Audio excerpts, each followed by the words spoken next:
Hello, and welcome back to Shadow Dragon Hard 5. This is attempt number 5 to beat this ridiculous final chapter.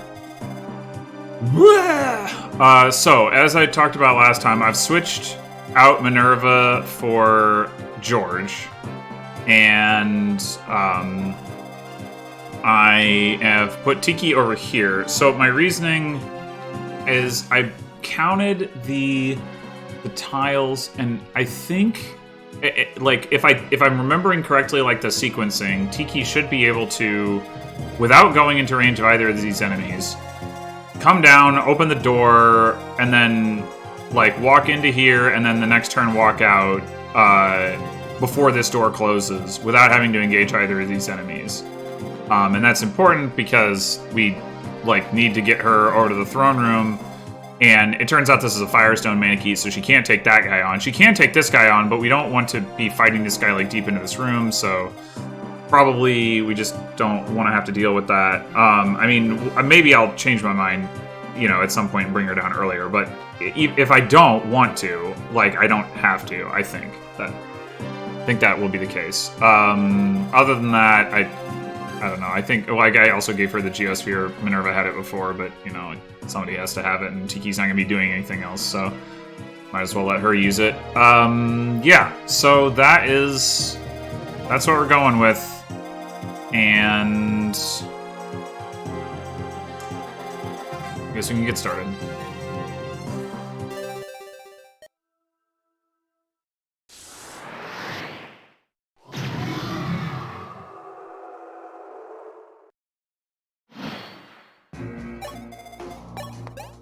Once more with feeling, he said for the 47th time.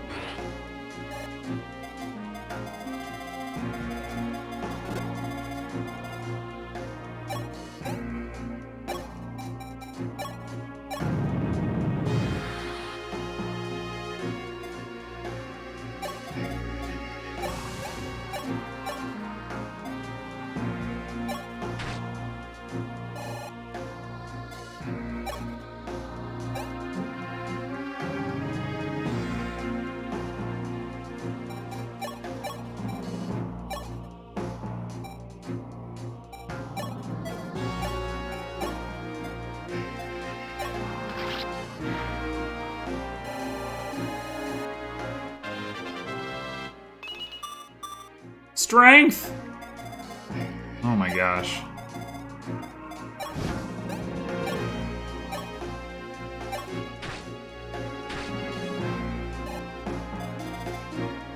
Okay.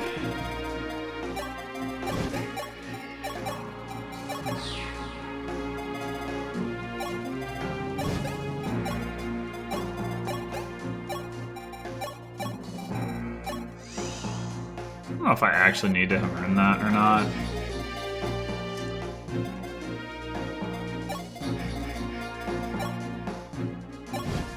Oh, you know what? I just realized I didn't check enemy stats. Okay, this guy's only got 18 speed. That's the most important one. This guy is not going to be one-shottable by Harden. That's unfortunate, but okay. And this guy's not going to be one-roundable by Barst. That's very unfortunate.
You lot on.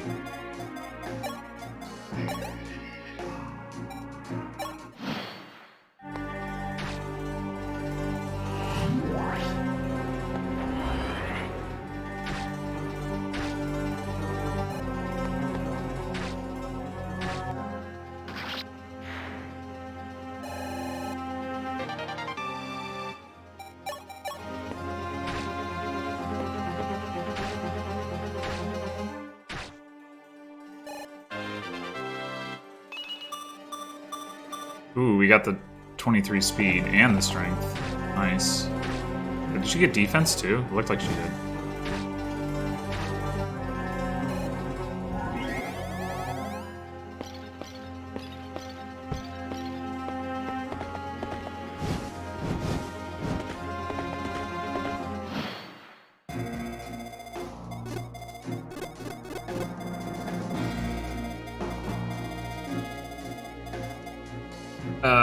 No, I think she already had 19 defense.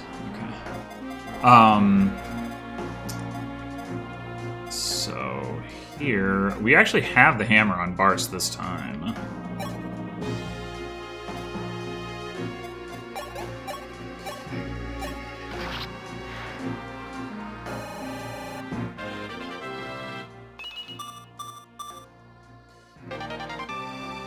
So we can immediately rid ourselves of this guy if we heal. Actually, we can't.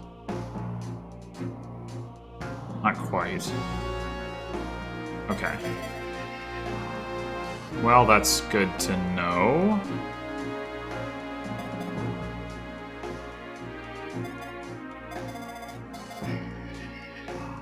I guess we'll let the guy move forward so that we can finish him with George, and then put some damage on this guy. We won't be able to kill him because for the reason I mentioned that he's got. Oh well, actually he's at. Oh, but that's because of the earthquake, and it'll get fortified off. Never mind. That he's 1 HP down. Okay. Anyway. So as I was alluding to, Arden is just short of killing that guy. I think what we're going to start with is Merrick attacking this guy. Do we want to bring him all the way over here? I think we don't, because we might want to put Alina there and trade for the Fortify, so... Oh boy.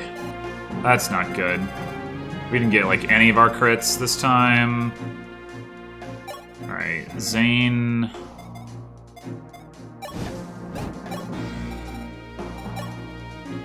You can kill that guy. We might just need to let this guy come to us.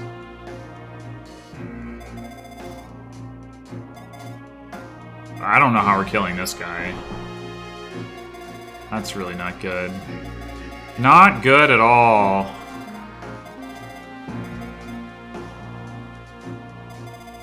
Not good at all. Well...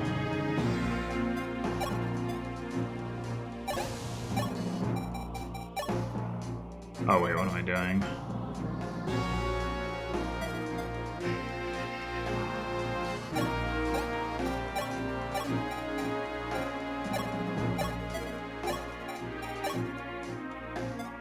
Okay, we've got the kill on this one.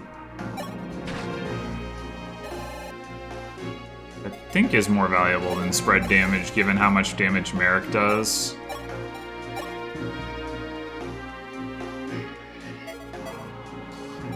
Why did I set these two up this way? Why didn't I get them closer? I guess it doesn't matter because the door's about to close and all that, but...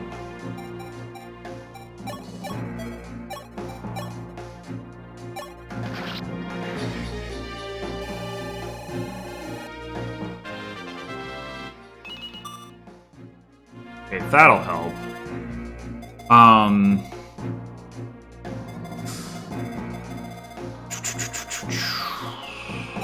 We're definitely gonna end up doing this.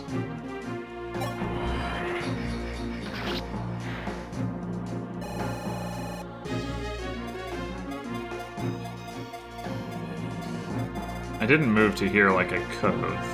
I'm not sure why.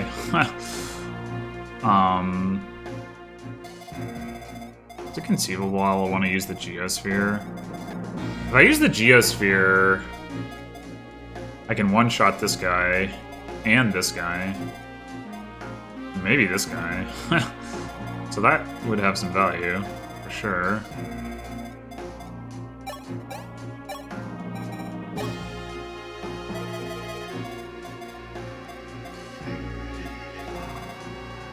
I'd need to heal first. That's fine. This guy, though, is still a problem, even if I do that.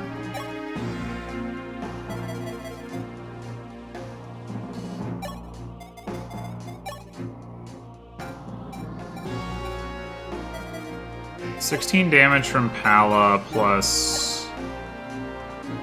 That actually is a kill. Lena plus Pala. So if I then Geosphered, I could have Harden one-shot this guy, or... Katria, 39 attack. So 26, no that's not... Kill. Okay.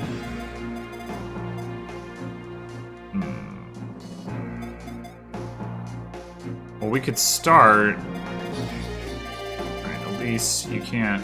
You need to stay back here, and if we bring you around, then we're gonna have to either kill this guy or screen you. I'm just gonna assume that we're gonna have to do... We're gonna have to screen you, so... I'm gonna go... I mean... Is there anybody who's gonna take damage from this point forward that I'm concerned about having attack before I heal with Elise? I don't think so.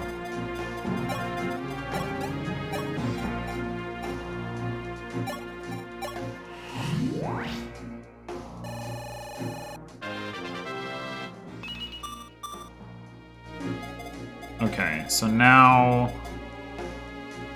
You don't survive this, do you? Not even close. Okay. You survive the Geosphere, though. You don't survive the Geosphere. That's a problem. That is a problem. We could solve it with Boa, though. Without having to use a Fortify before we... Geosphere. Okay, I think that's what I'm gonna do.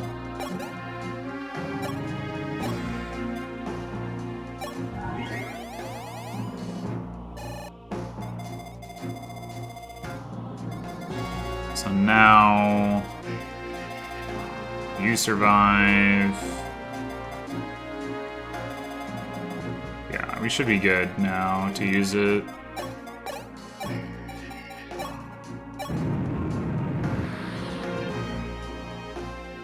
Okay. And now we can have Harden. Rider's Bane, that guy, Kablooey. This guy has 20 HP. If we... Maybe we do... If Katria kill this guy with the Grativus.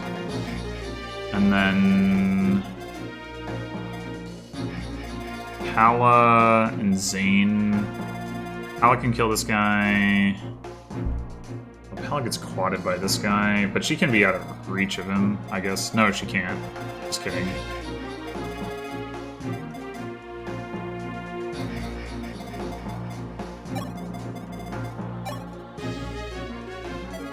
I mean, maybe Goto fortifying is enough.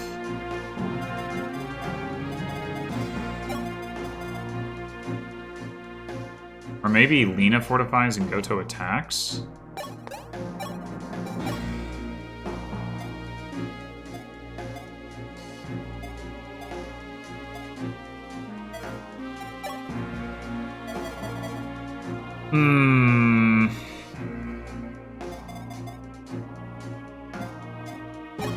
Well, we can also finish this guy off now. Can Zane do that with a regular old Silver Lance? No. Catcher can do it with the Grativus. We do that. Zane comes over here, pokes this guy. And then... what we can't do, I can see, is kill this guy without using Lena. So then... or using... I guess we could use Goto to set up the kill here, and then Lena does more with the 4-5 than Goto does. So... I guess that's what we're gonna go for.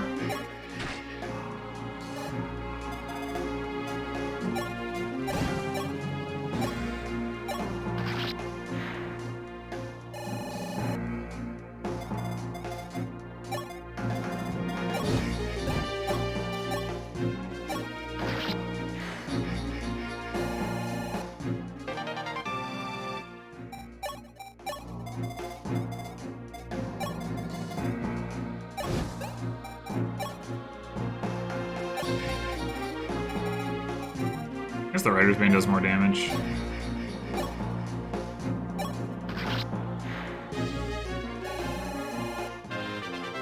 I hope Harden is surviving here. I'm not actually sure he is.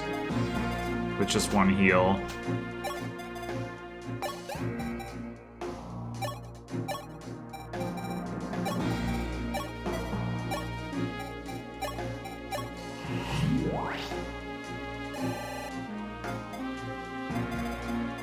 Let's see. Yeah, he's totally not. He's totally not.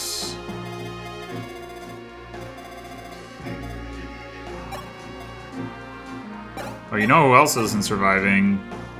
Is Barst. Well, this didn't work. I mean, we can hope that Barst crits or something. Or that this guy misses.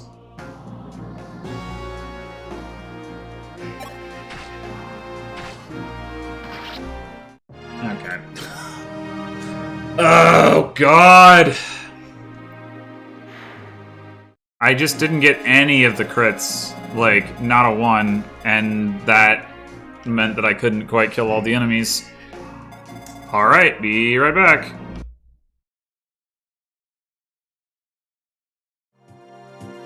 Well, I don't think that had any... oh, sorry about the audio blip there, if that happened, because I had the window focused when I hit the hotkey. That messes with it. Anyway, I don't think any of that had to do with my setup particularly. I was just like, that was like pretty, I think, maximally unlucky in terms of outcomes. So, I mean, I'll have to, if that happens again, I'll have to change how I'm dealing with the situation, but still, I mean, I think it's not like expected.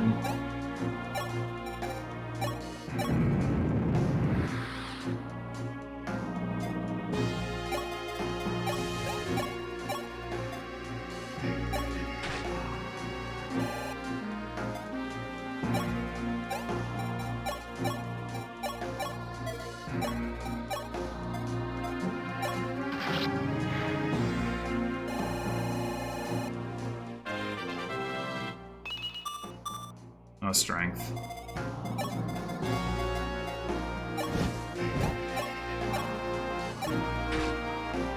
One of these days. I mean, hopefully this is the last time I'm doing this, but if it's not, maybe one of these days Catria will get that crit.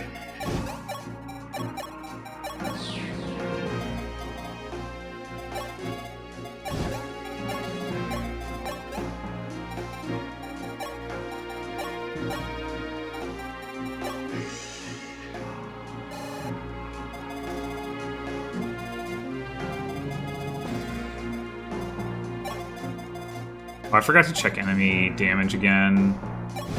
Speaking of which. Not that that part matters super much, but damage is it. Oh, god damn it. Okay. Be right back, I guess. Or, well, I guess we'll see whether he kills Merrick. Merrick might just counter crit before he gets to hit him a second time.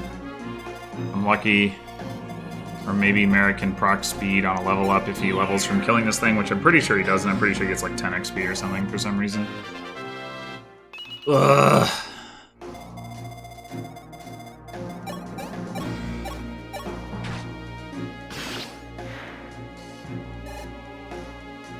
Wasted it, Merrick.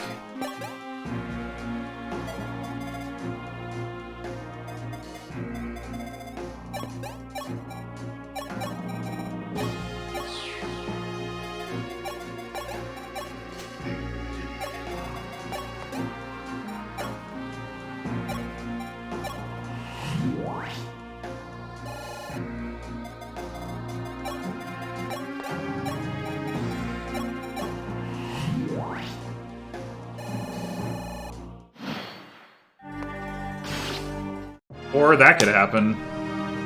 Turn 1. Why not? Why not?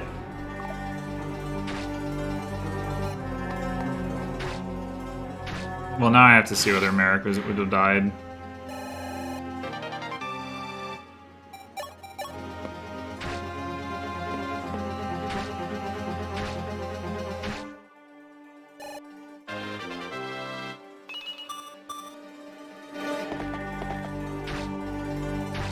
Yep. Okay. Be right back.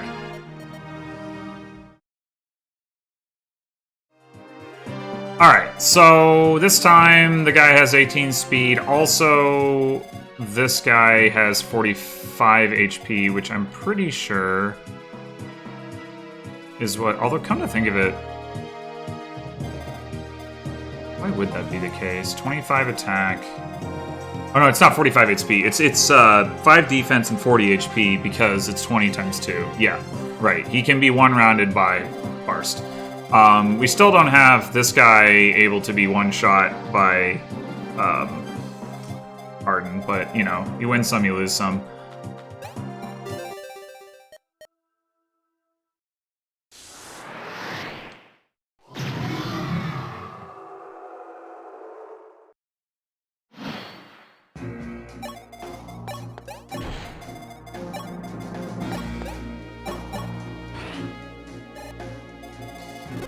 Oops.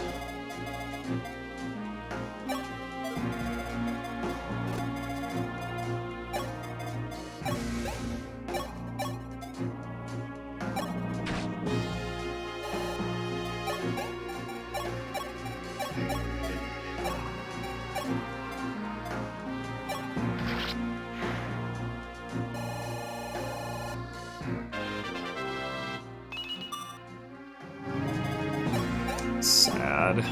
Want that strength level up again.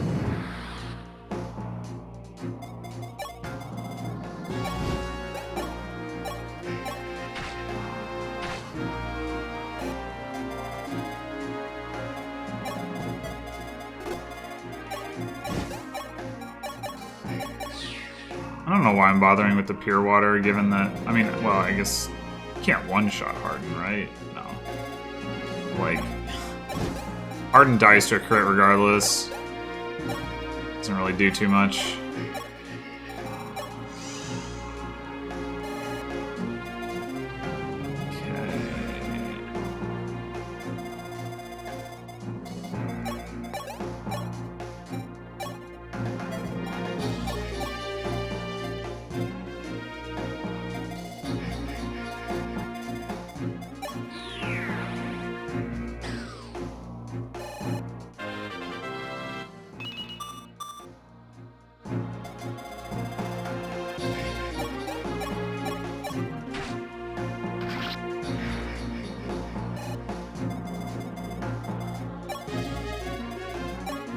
Yay. I mean, not that one-shotting that guy really matters too much, but it does mean Katri ends up with more HP, so that's nice.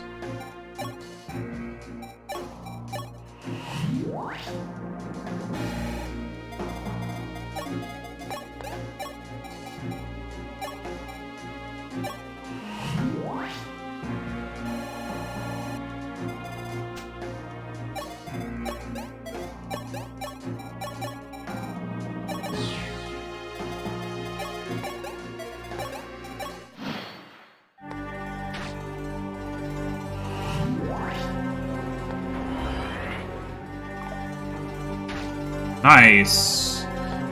The dodge, I mean, I guess, I don't know, maybe it's not that big of a deal, but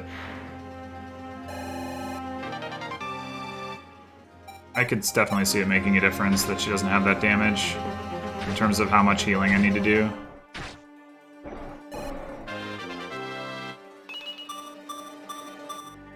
Ooh, strength and defense, let's go. No speed, though. Oh, man, we didn't get any of the crits again.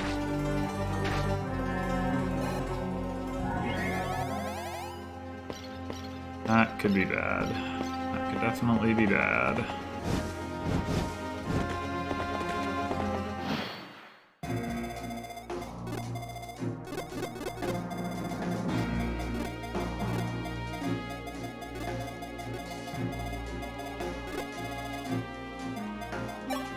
Well, let's get this out of the way.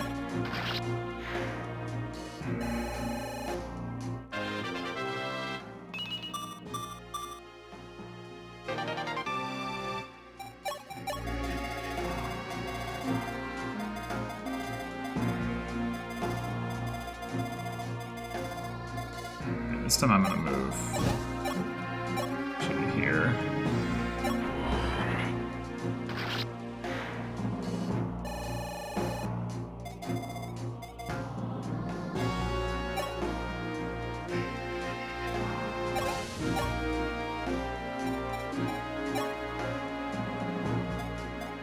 Ooh, we can kill this one.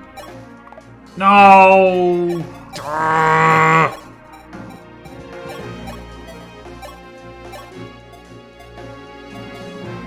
Okay, well now I'm gonna shoot at this one.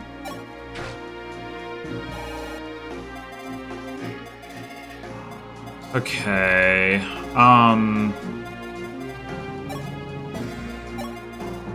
once again, Harden is gonna be short on this guy.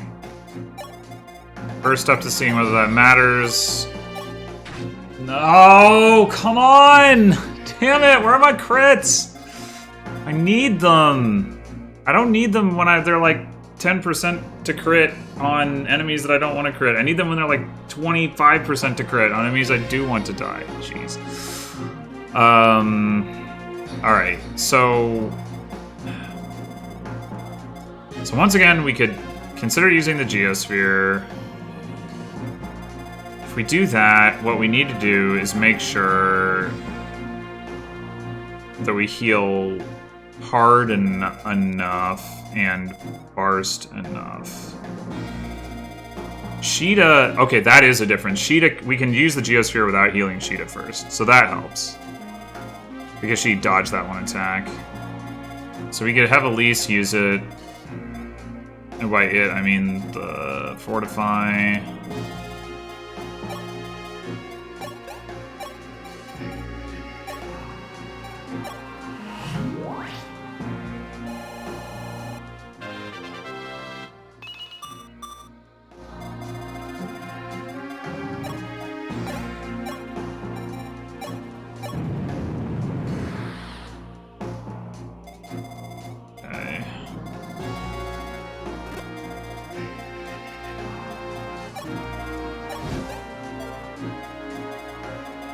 How much is this guy doing?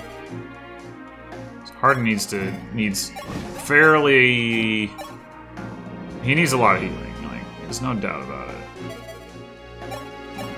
I mean, unless what we want to do is bring Katria all the way across. Problem with that being Zane can't kill over here. Alec can't get over there. So that doesn't look too great.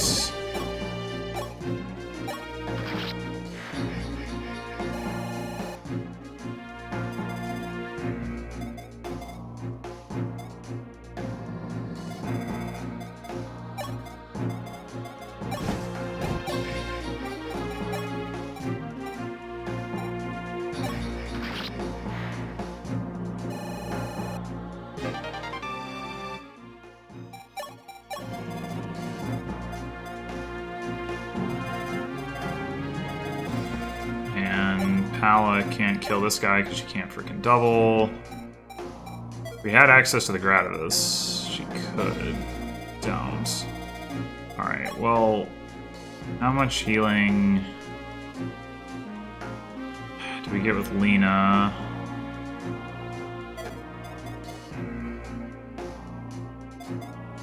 We gotta do... I'm just heading down this exact same road, aren't I? Oh wait, I've got Boa available. Right, okay.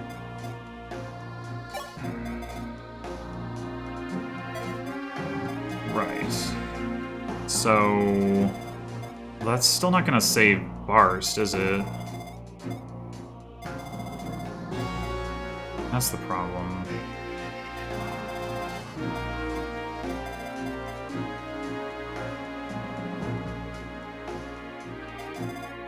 I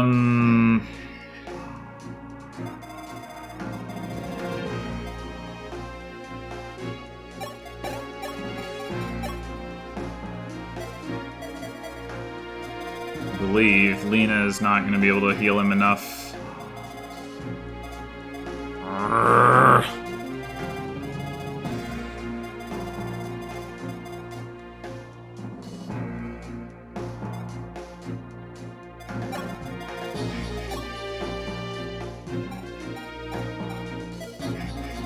You could do just a little bit more damage, or if I could get the Gratis over there, but like, I would do that.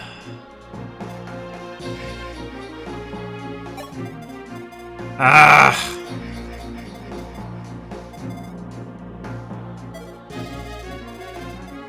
I mean, like, now even if Goto crits, it doesn't help. I mean, I could hope that Pala crits or something, but 8%? Like, that's not very likely, obviously. I guess I could... I can't even use the Killer Lance. Because I need to trade the Fortify over. Ugh!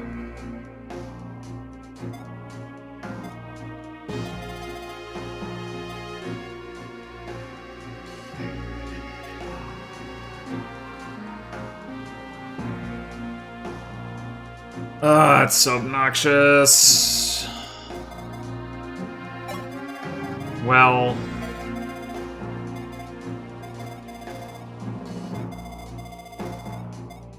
okay.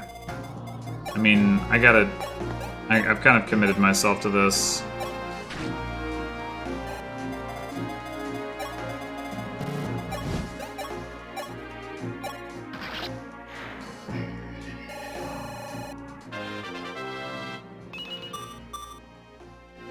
Maybe my strategy is more dependent on crits than I realized. I mean, I guess if you get them every single time, it'll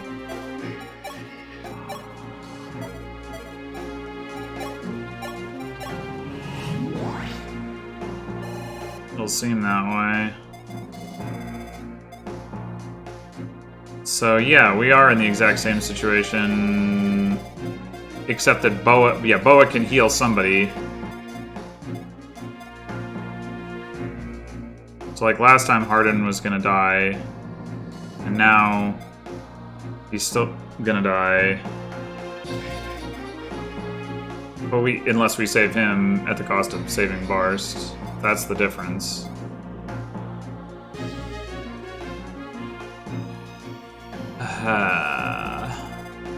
We certainly can. Actually, can Boa even heal enough for that? Yes, barely. I guess we try this again. And then if that doesn't work... oh no.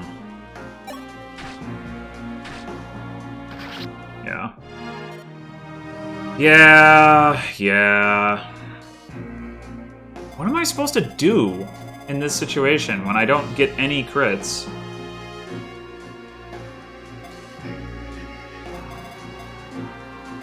Like, I mean, I guess the answer is don't be as aggressive, but I don't know what that actually ends up looking like.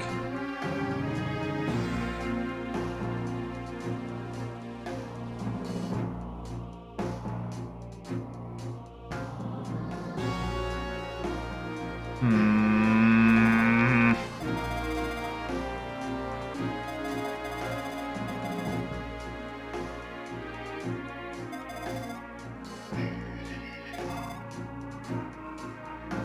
I mean, I guess...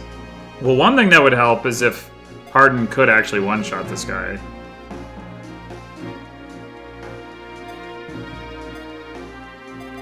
Then... I mean, I'm still potentially using the Geosphere to kill the General. And this guy. Yeah.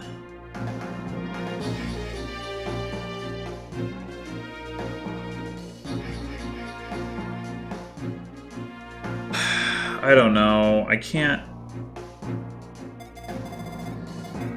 figure it.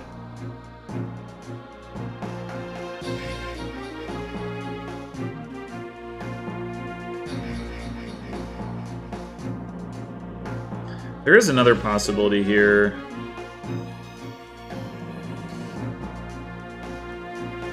Which is that I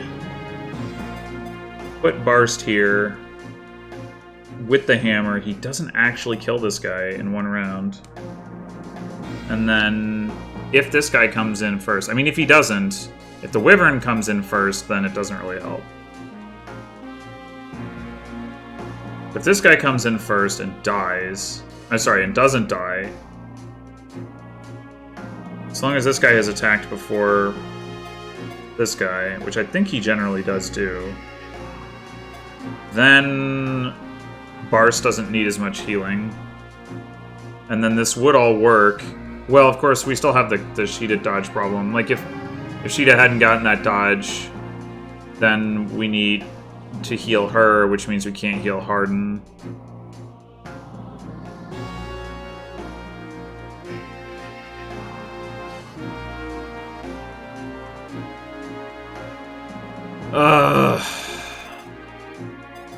We could reverse Katri and Harden's positions again. I don't remember... Oh, the reason I set it up like I did is because Katri didn't have quite enough damage to one-round that mage. Alright, let's... I'll check that. So, be right back.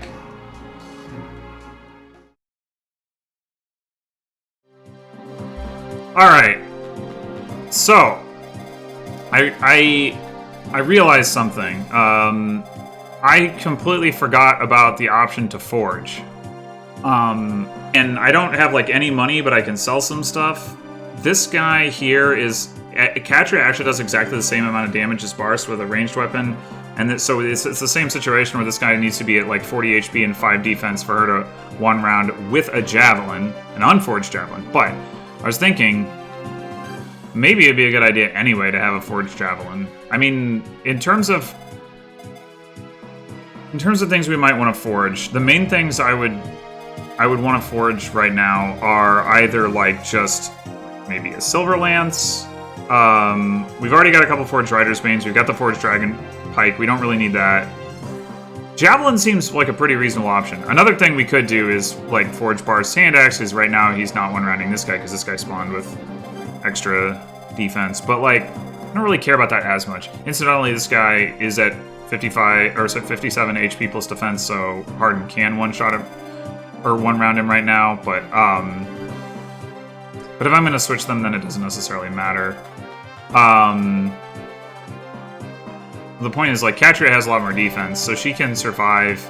Like, she doesn't need as much HP to survive against that, against this guy.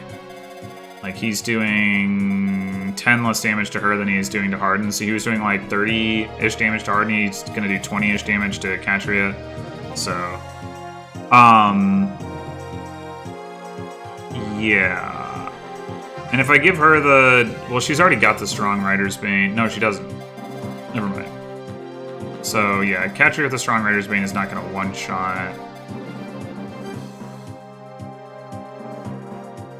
Without the Earthquake, but maybe we'll do the Earthquake anyway. Anyway, the point is, I'm thinking about swapping their positions again. Maybe give the Gradavis back to Harden, and give Katria this Forged Javelin that I might make, and I've obviously got a lot of stuff in the convoy that I can sell that I don't, like, I'm never gonna obviously use or need, so I don't know how much it's gonna all sell for, but unfortunately we gotta, like, dig it all out of the convoy, which is pretty annoying. I think none of this stuff, except the steel sword, sells for anything. Oh wait, we can sell out of the convoy, never mind. Forgot about that.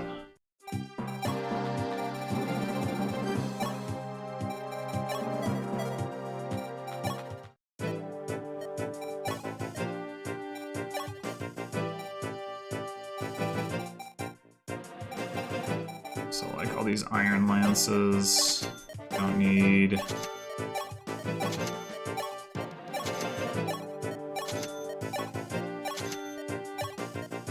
I might want to keep this thing around. It's only 96 gold anyway.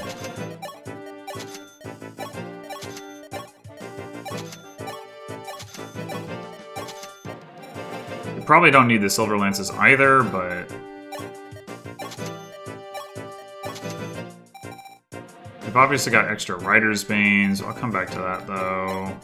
Iron axes. We don't need iron axes. Don't need steel axes.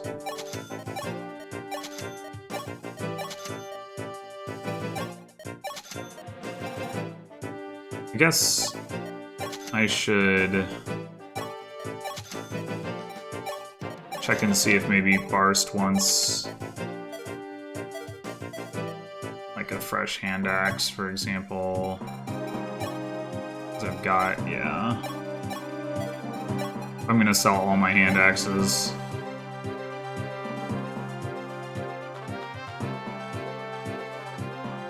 Maybe he wants a poleaxe.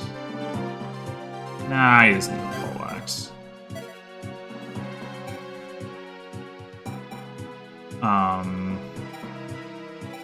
29, 28, 24, 18 on those javelins. Oh, and then Zane. Zane doesn't need an iron axe. That's like never coming up.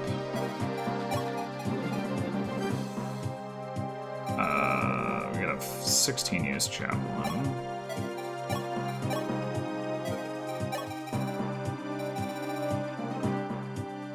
$17, $16, $17 on the Rider's Banes.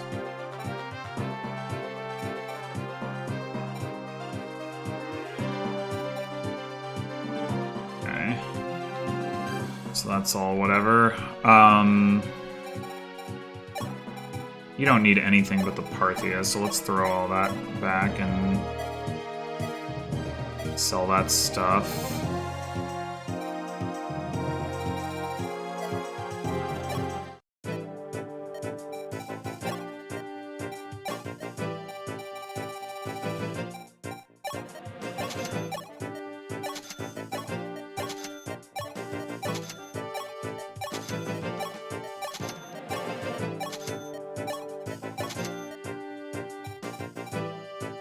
You could also sell the 4-use Master Key. Although, if we ever do want to open that door on the left side, well, we have an extra key that we end up getting in the convoy, so I guess we can open it with Marth. Yeah, so let's do that. Where's got it? Tiki's got it.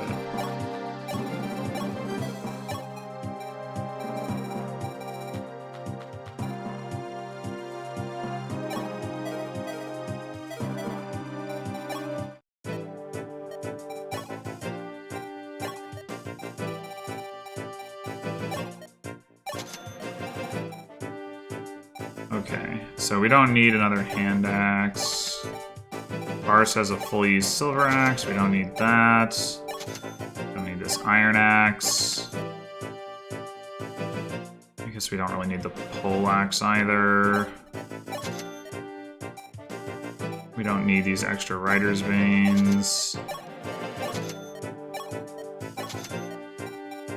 Don't need these extra Javelins. Need these extra Silver Lances. The Iron Lance is the actual backup Silver Lance, because it has the same stats. Okay, we pretty well cleared out our inventory here. I guess we could sell these Vulneraries too. I might want a Vulnerary in a pinch. Let's sell the Wing Spear. Let's see how good of a Javelin we can forge with that. So we had a 29 Javelin. That's...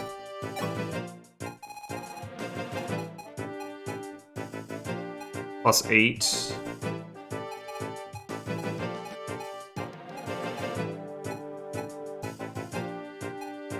Plus 13 hit. I mean, that'll certainly allow Catria to 1 round. It's not as strong as the Mercurius, or the... not Mercurius, the Gradivis, but it's pretty good. We can sell a little bit more stuff. I don't know if it makes a difference. That's the main thing. Like, if we get an extra... Well, why didn't I just look at it this way before I... So, for an extra 14-ish hundred, we can get an extra +1 attack with no accuracy, or we can get, like, you know, a net point or 2 for a couple hundred. Honestly, yeah, I should just sell the Wing Spear. I mean, I can always hammer in the Forged Wing Spear anyway.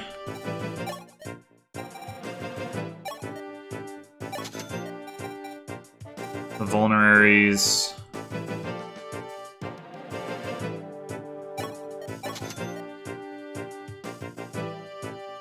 Maybe I'll keep 2 Vulneraries. How many Vulneraries am I holding right now?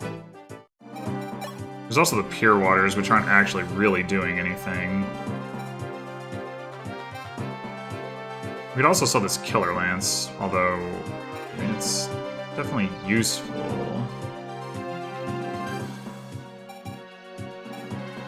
We also sell these tomes, given that, like, we're gonna repair the Excalibur anyway. Let's do that.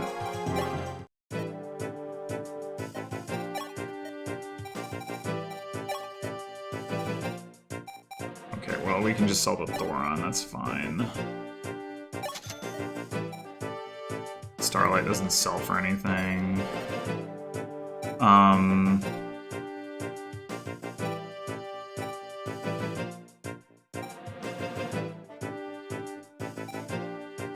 Also sell some of this stuff. Like, we're not actually using the Stone Hoist or the Hoist Flame. We're just using the Pachyderm.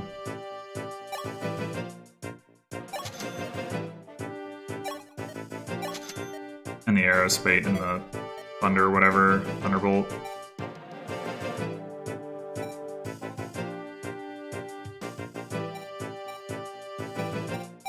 Does this sell? I don't think so.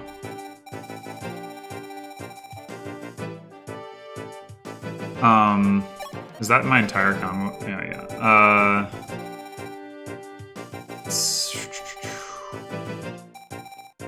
I'm gonna sell the 1 use Vulnerary. 2 there. First, if Marth is stuck in, you know, ends up stuck in the room, then we won't even have access to the Vulneraries. Let's see where we are now. So you have a Pure Water, but it's not doing anything for you. So I'm gonna put that away.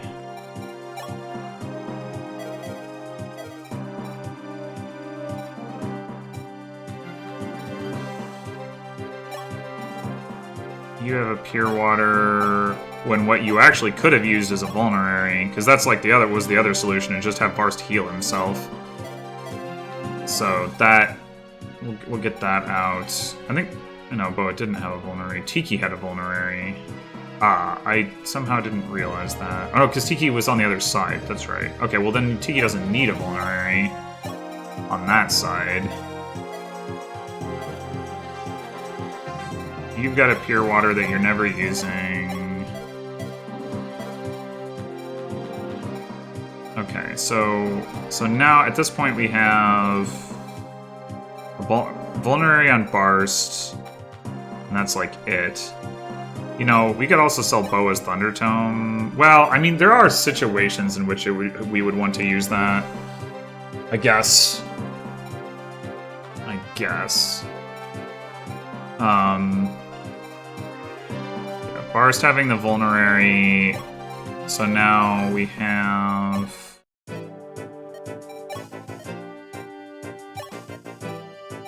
three pure waters and 2 vulneraries. So, in what scenario do we actually care about having a pure water? Like, I can't remember the pure water ever actually mattering. I'm thinking I'm gonna sell 2 of them and keep 1.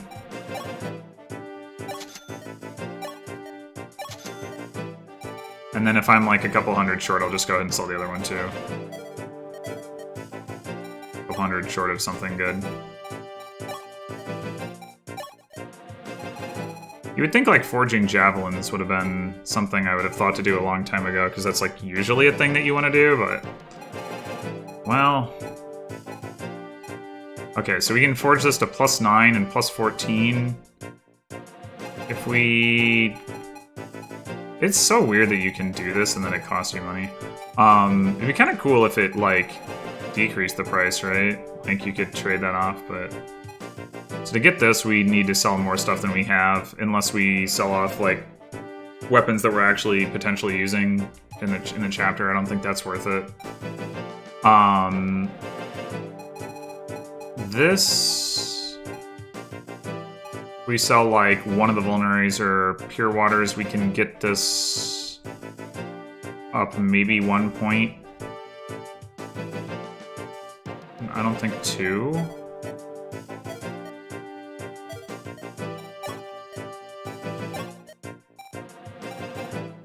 I guess if we sold both a vulnerary and a pure water, we could get it up 2 points.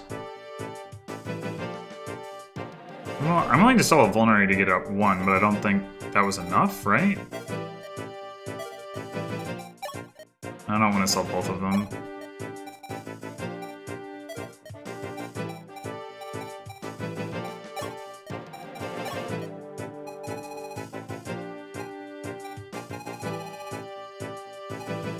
Oh no, it was. Okay, yeah, I'll do that then.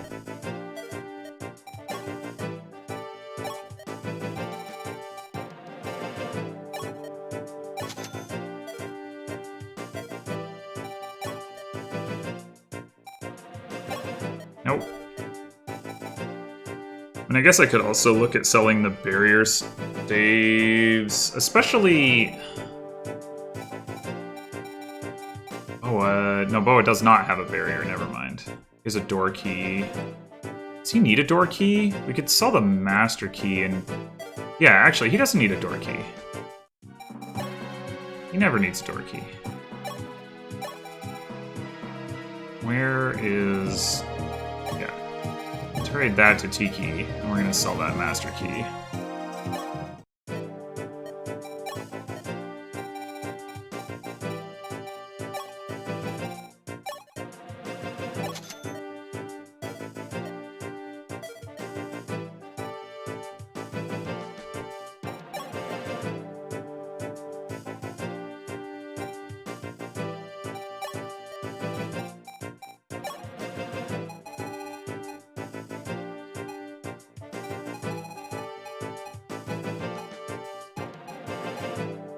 Oh, 7 gold short.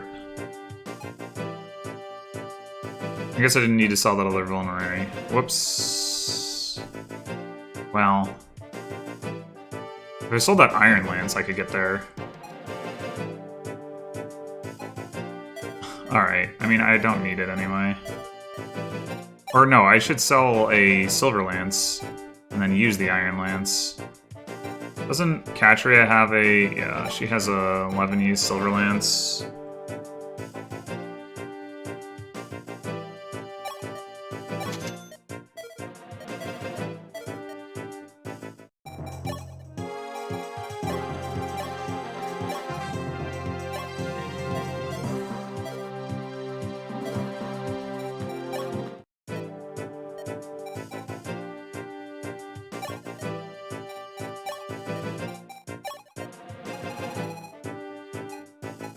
Oh my god, we're actually almost there to be able to put forge it to +10, but we gotta get the hit rate up anyway.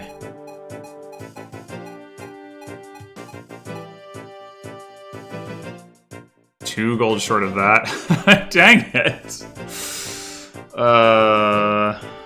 Whatever, it's fine. This is good enough. Good enough.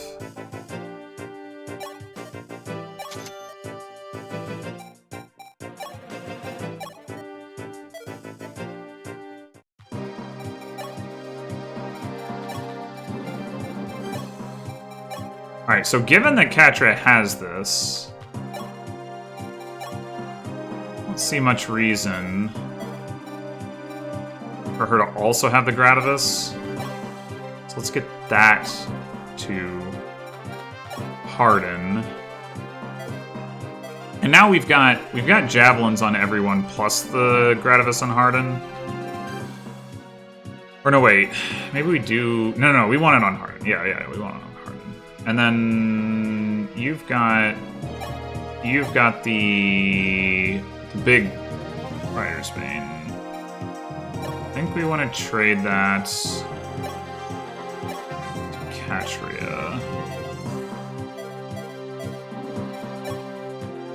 Now we want to switch you guys back around again. Because you're not going to need the big Rider's Bane to one-shot this guy once we have the Geosphere damage anyway. Although, come to think of it, wasn't the whole point of using the Geosphere... I got so used to it, I didn't really think about it, but the whole point of using the Geosphere was to set this guy up to get one-shot. Oh, but he's got 59 HP plus defense anyway, so you can't one-shot him. Right. Though you could just kill him and then get healed. It's 37 attack, 24 damage. I guess the thing was that this guy does more damage to Harden too. He does like 30 damage. So yeah, I'm not actually sure.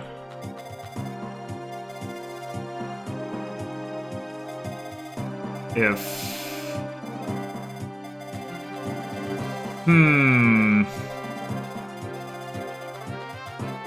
we don't use the Geosphere and we heal with Elise and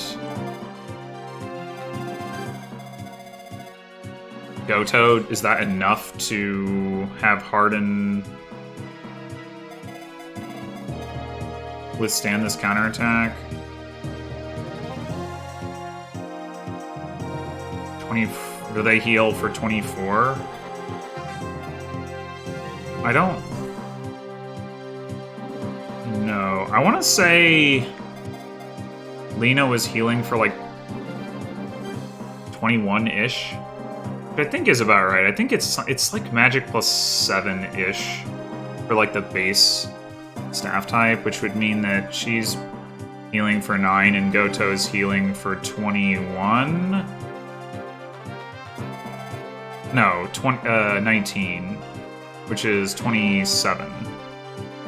So that should be okay. So maybe we actually don't even need to use the Geosphere.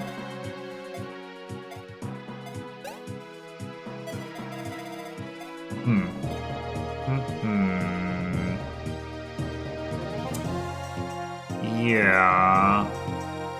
I mean, maybe we should be using it, but...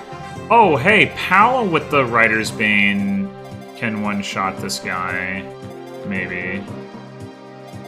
Even though Katria cannot. So he's gonna be 1, 2, 3, 4, 5, 6, 7, 8, 9, 10. Yeah, the problem is Katria can't protect Pala from... Not not that guy, but this guy, who quads her for 40 damage. Yeah.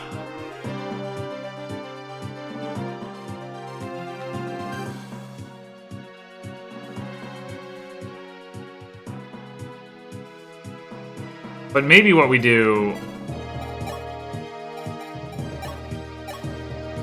in case that becomes viable, we trade like so, because like Katria will kill with the Rider's Bane when she's doubling, and she will double, so. Alright, I think we are ready. You know, the other thing we should do, actually, is we don't need a Dragon Pike immediately. We might want to Killer Lance, so we should do that. So the next time if I want to gamble on a crit from Pal, I have that option. Alright. I think we're ready.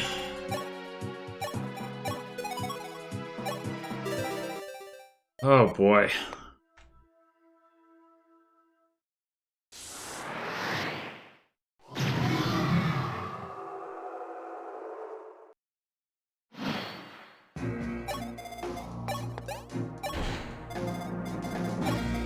Oh, we have to imitate Harden now. I forgot about that part. Well, that's not ideal. I mean, we get more offense at the cost of less defense. Maybe that is an acceptable trade-off here. Okay, so you're gonna... Yeah, take 24... Now let's just do this.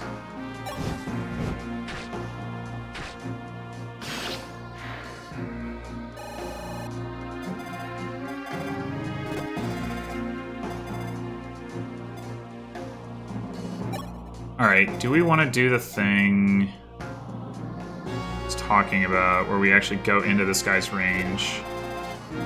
I guess now's as good a time as any to find out whether that's viable. I mean, for all I know, the Wyvern's going to attack first. But...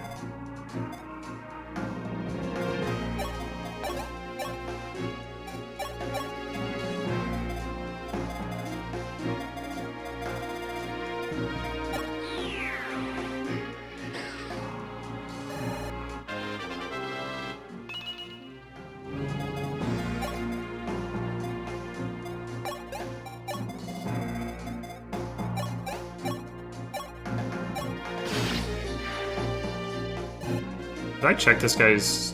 Yeah, okay.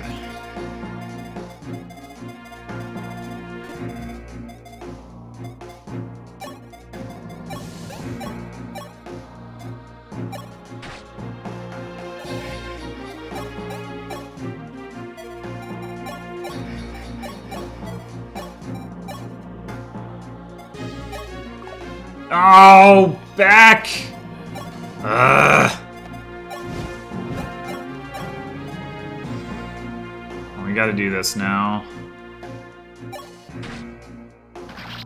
Rather than putting any damage on the other guy. Which doesn't matter too much, because he mostly heals it off from the fortifies anyway, but...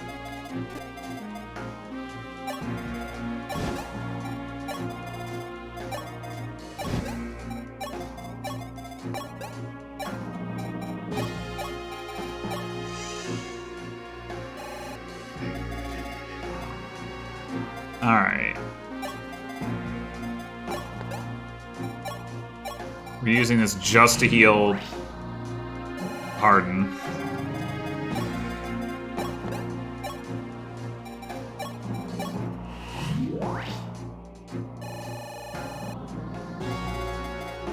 And he is indeed going to survive with that. Cool.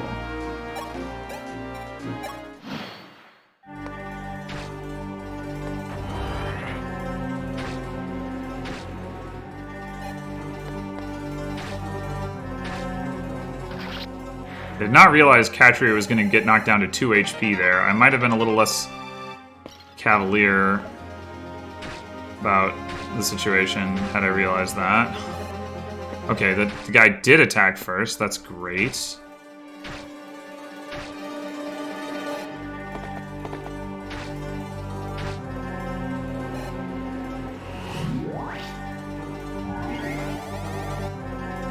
think Barst can still one-shot him.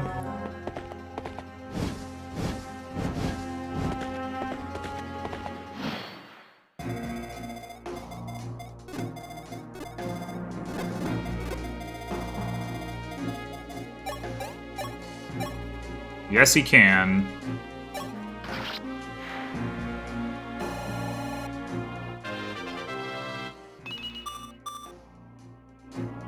So next turn, we can trade like so. I think this guy 35 minus 4. He would kill if it wasn't for weapon triangle, but as it is. Yeah, Barst can't even die from... I mean, if this guy attacks Barst, no, but I don't think he will, so... Alright.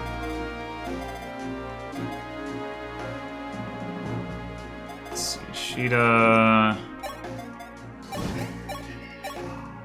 Kill this guy...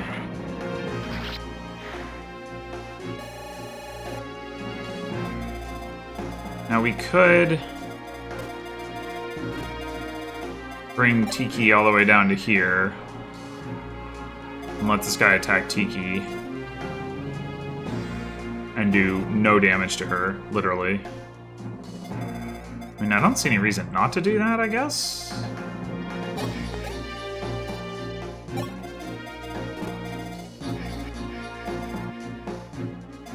And you could actually come, like, all the way over here and still use the aerospate. You can get a kill on that guy. You can get a kill on either one of them. Hallelujah.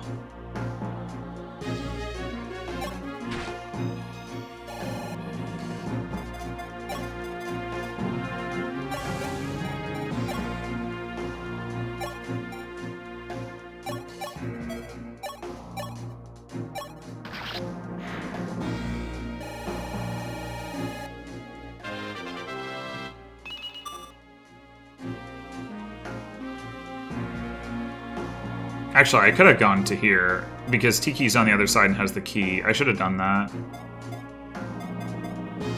I mean, it still wouldn't put them... 1, 2, 3, 4, 5, 6, 7, 8, 9, 10... Maybe it actually would allow them to reach... 1, 2, 3, 4, 5, 6, 7, 8, 9, 10... 1, 2, 3, 4... No. But whatever. Okie dokie.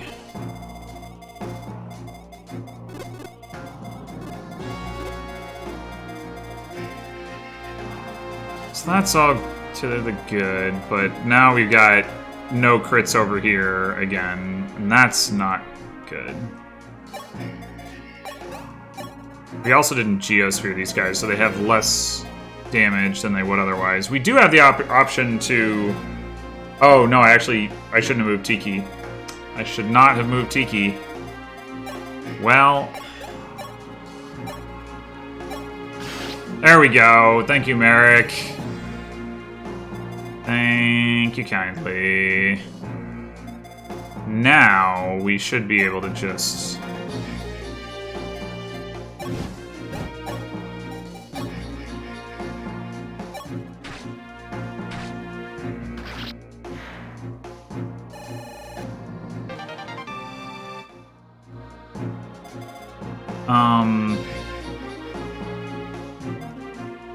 This guy, though, I don't know.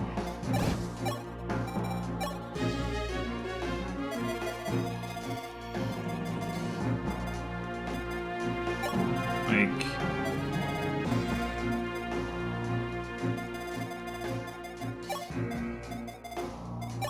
Pala, yeah, could set up this kill, but then how are we... So if we fortify with Lena and Elise, where are we gonna be?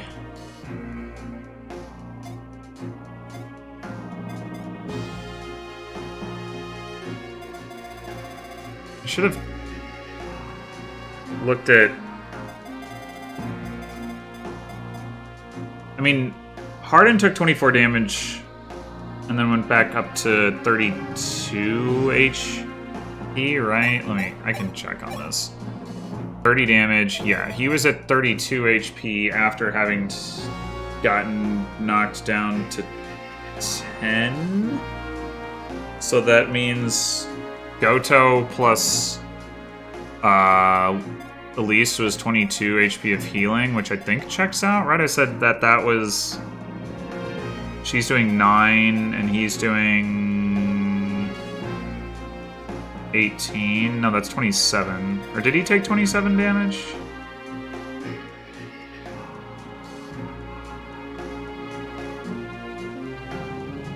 If he took 27...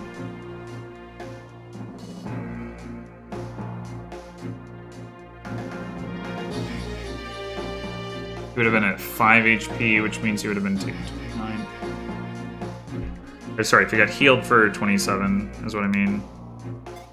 Okay, I should just count. I'm not gonna attack with anyone who's gonna take damage at this point, so I should just have Elise move up and count. I mean, because I'm thinking about having Goto attack with Swarm is the point. And we do have to be cognizant of this guy.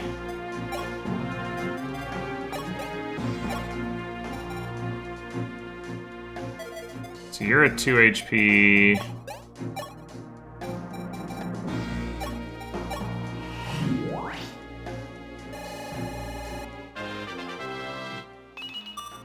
Magic. It's only 7. Why did I think it was? So it's plus 5? So you do 16 and you do 19?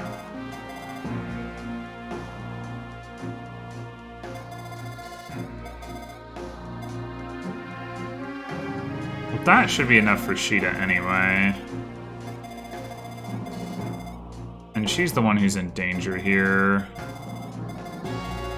Well, and Boa, but obviously that'll be enough. Yeah, okay, I think we're good.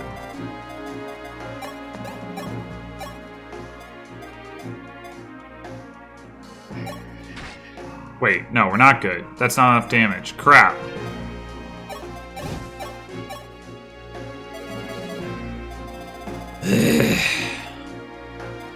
And we can't Geosphere. Well,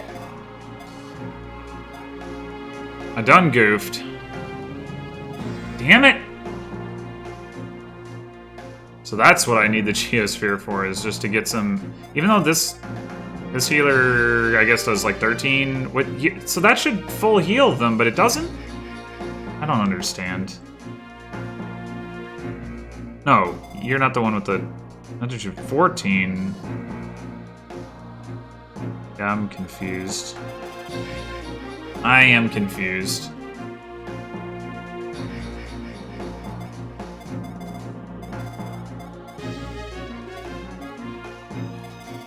You know, I don't know if... Yeah, I could have had Goto attack with Thoron. That's what I should have done.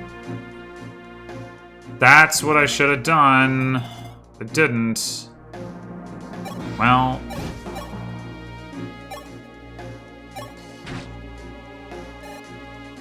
Nope. Oh, you know what I could do? Marth dies to this guy, so that's not so hot. Marth could maybe kill this guy. He could kill him, and then die. So, you know, there's that.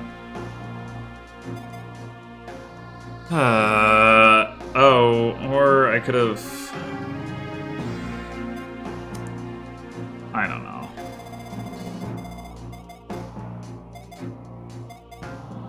Like I could heal. No, I can't Geosphere. I already used Tiki's action. Okay, yeah, I gotta.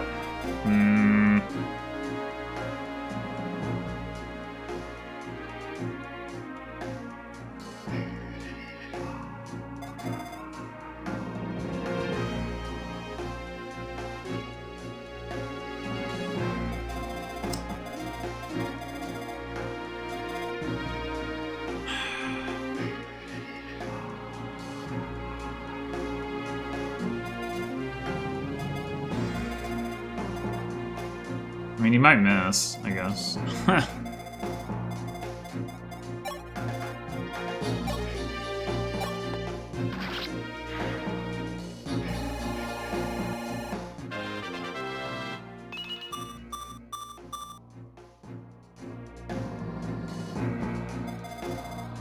That's about all I got.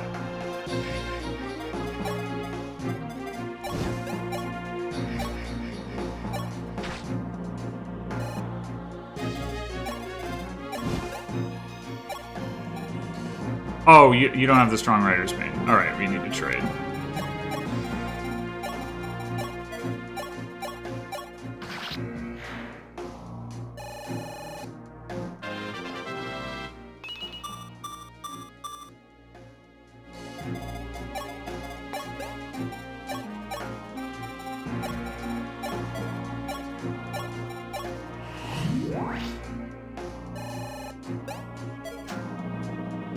Alright.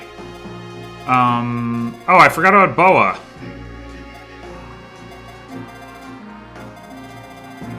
Boa might have been able to save the day. Might have. Probably not. Probably not.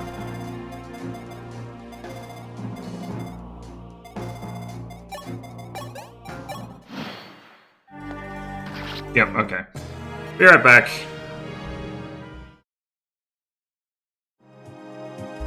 Okay, I'm back, and what I'm thinking about, or want to reconsider again, is Hardin and Katria, like which side it makes sense to put them on, and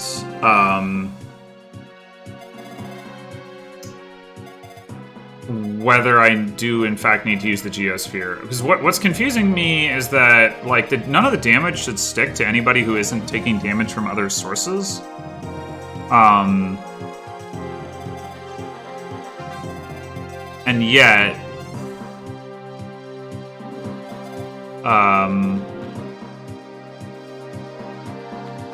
mean, I guess damage would stick to some of the damage would stick to this guy, or like, well, I guess if the Fortify gets used before he attacks, then it shouldn't matter. The only reason that any of that damage should matter is if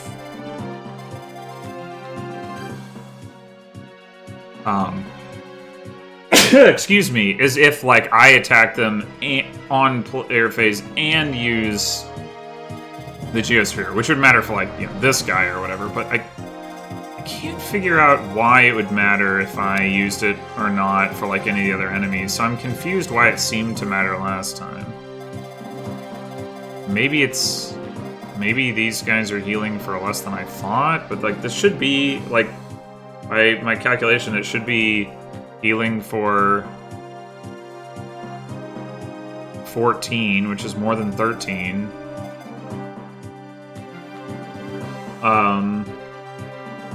So I am definitely confused about that.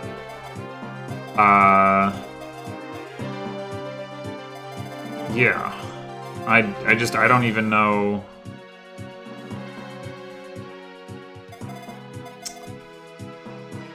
Don't know how to make sense of it.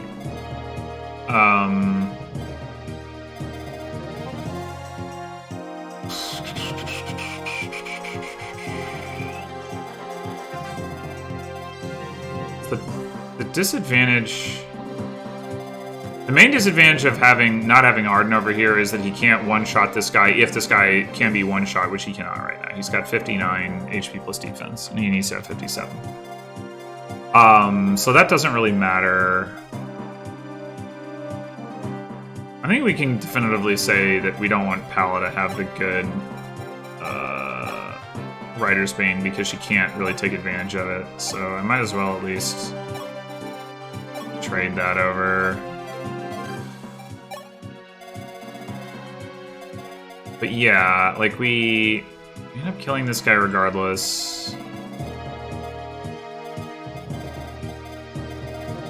I mean, one advantage to having Katria over here is that Zane gets to be Katria instead. We kind of talked about that.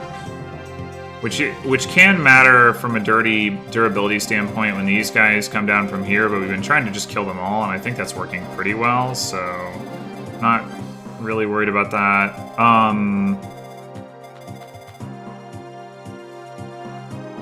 Yeah, I can't quite figure out why it was a problem not to use the Geosphere. I mean, I guess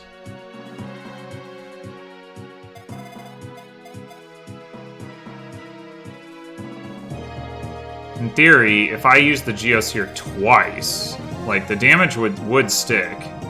The downside of that is that then I can only use it one more time the entire chapter. On the flip side, I don't know that I ever really need to again, given that it doesn't work against Medius anyway. Well, that's interesting.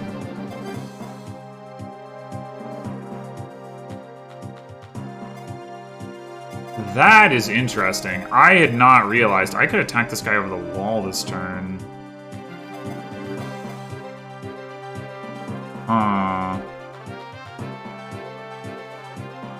Would that damage matter? I don't think it would matter. I mean, Paola would be able to get as far as she wants to go, so like if I were going to use the Geosphere anyway, there'd be no reason not to do it.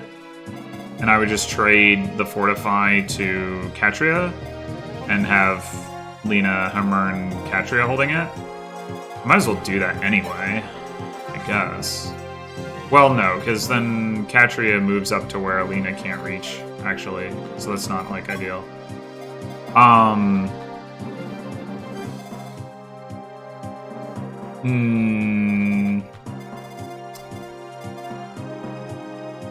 mean, it gets Palace some XP. Alright, you know what? Actually, I am going to do that.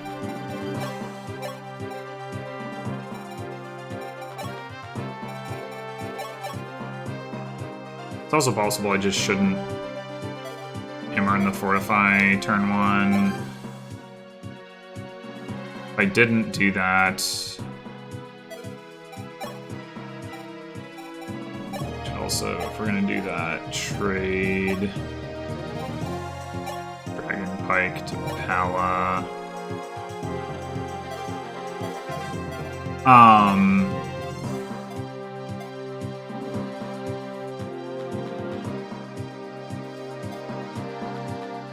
Oh, which means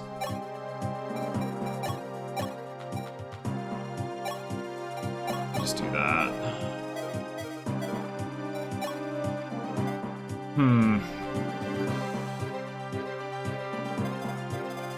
If I don't hammer in the Fortify turn 1. Now, Elise isn't stranded anymore, so you know what? Let's just do that.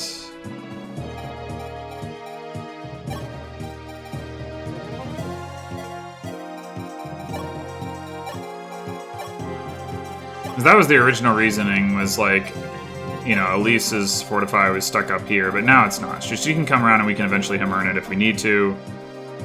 So give her the 4 out of 12 one, because she doesn't use it as often. We don't hammer in it turn 1, which means... what does that mean? It means we can Fortify turn 1, if nothing else. Or we give Catria something else that we want to hammer. But Fortifying turn 1 seems better. Then we can have Goto attack instead of... yeah... maybe Goto can set up this kill for Harden. Oh, I think I like that. Alright.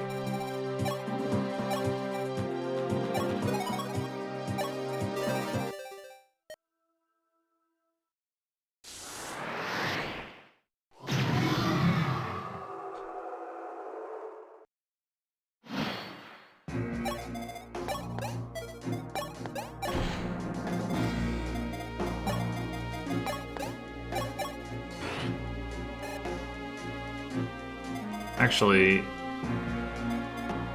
you know what I should do? Well, maybe it's better to have Zane over here. I was gonna say, I could actually put Zane over here and move Lena over here. She's not gonna harm Earn immediately anyway. And the advantage of that is that, like, I have an extra unit in reach of this side, and he could still reach, like, that paladin that comes down into here, if that's what we want him to do. The disadvantage is we don't have anybody else in range of this guy. Sorry, not this guy, but this guy. Other than Arden. Maybe that's okay.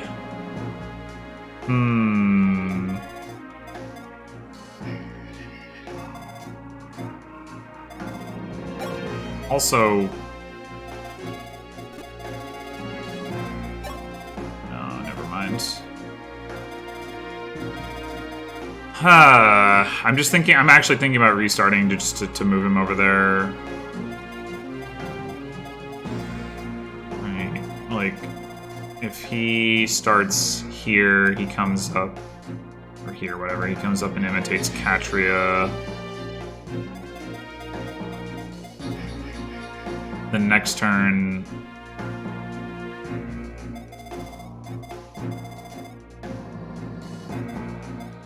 Like, we've got him in striking range of more enemies. Yeah, like I said, the downside is basically this guy doesn't take enough damage. We have to potentially hit him with Goto, which maybe actually means that what we do...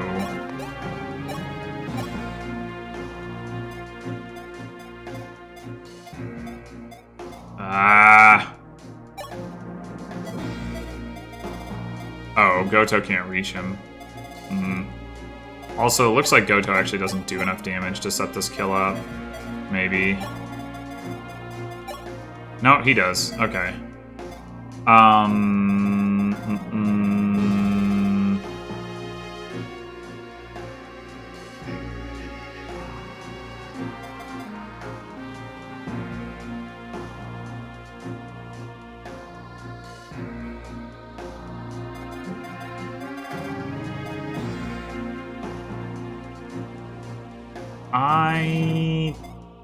Yeah, we'll roll with it for now and then reevaluate if things go poorly, which I suppose is downright inevitable.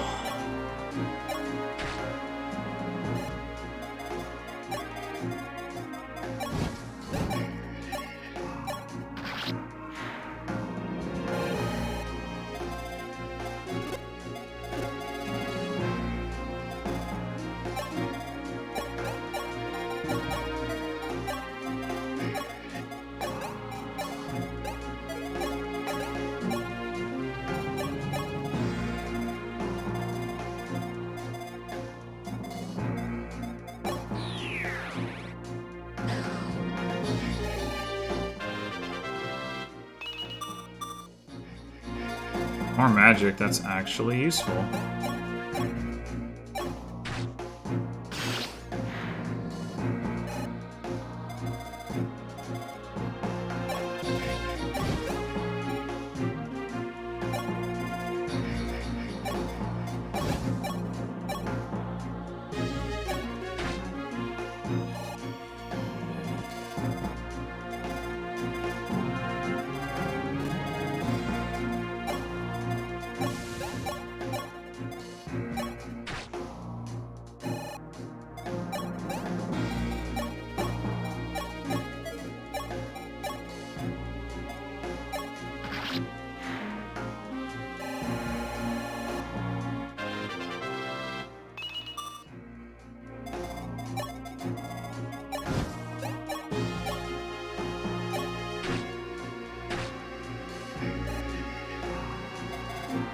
Okay, so we don't actually... I mean, the only person who took any damage is Sheeta.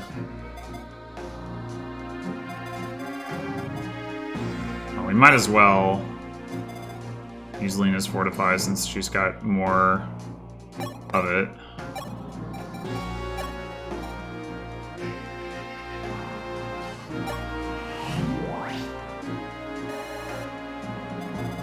And I know it's a full heal.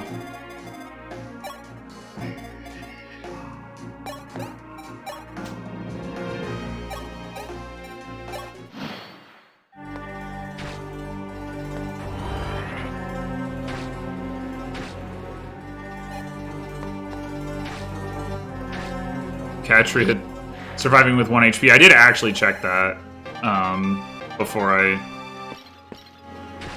unpause my recording.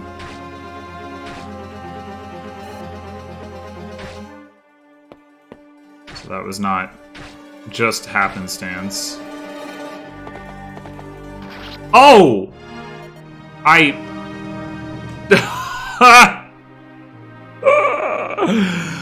put her in the wrong spot. Okay, be right back.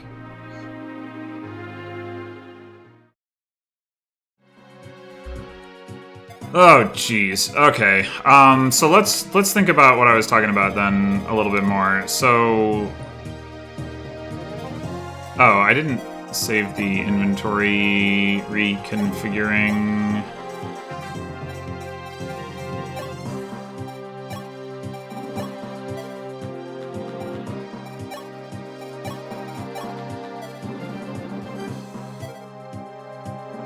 I guess there's something to be said. No, never mind. There's not a lot to be said for what I was about to say.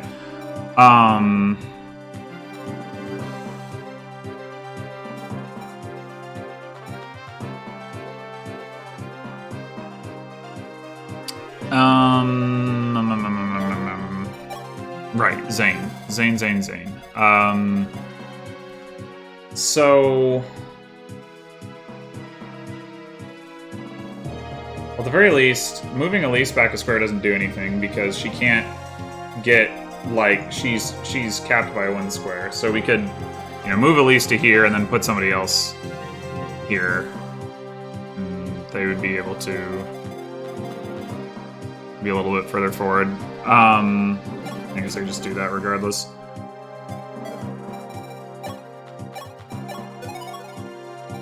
But,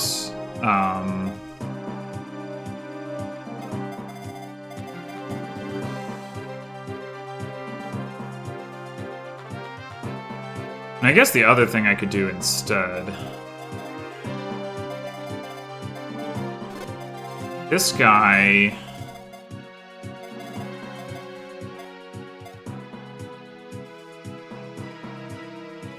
Would this guy choose to go after Pala?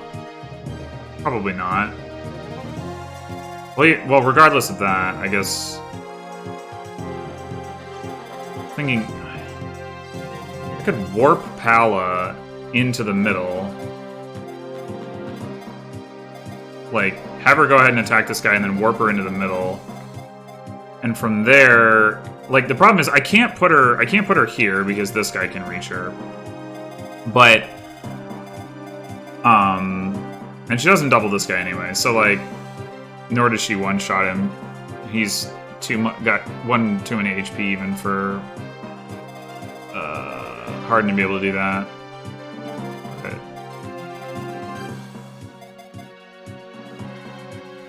I mean...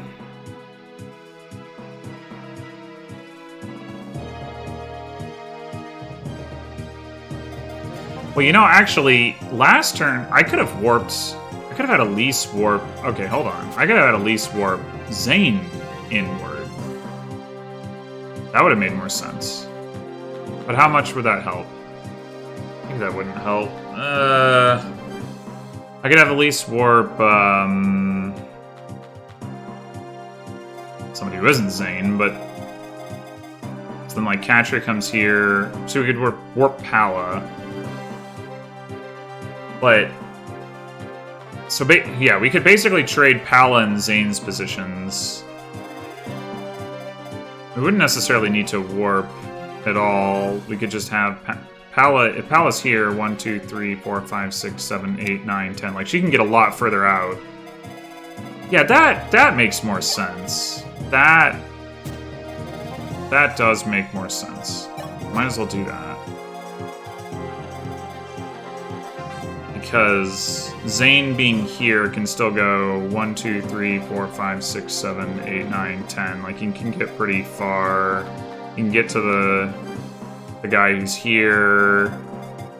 And then meanwhile, Pala can like help take this guy out.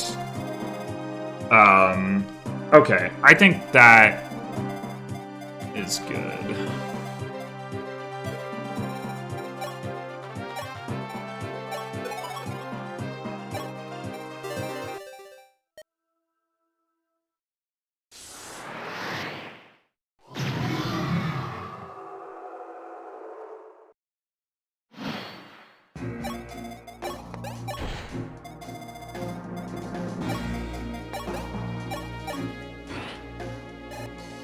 Suppose I could... Are there the enemies with ranged weapons over here? No. It's against this guy, but he's too far away. I could actually have Lena come over and attack this guy, and more of her damage would stick. The downside of that is she's over here. Next turn she goes 1, 2, 3, 4, 5, 6. And she's not really any farther away than she normally is. So why the heck not? Well, because I might want to fortify with her? Alright, that would be a good reason.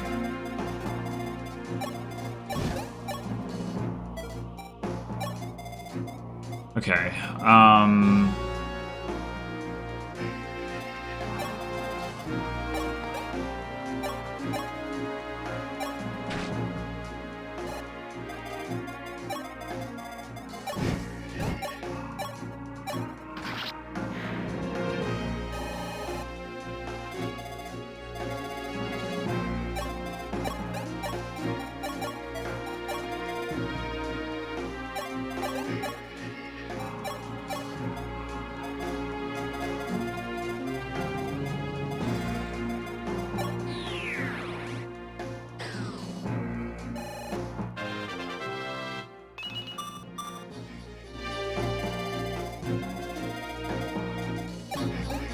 he got magic again, didn't he?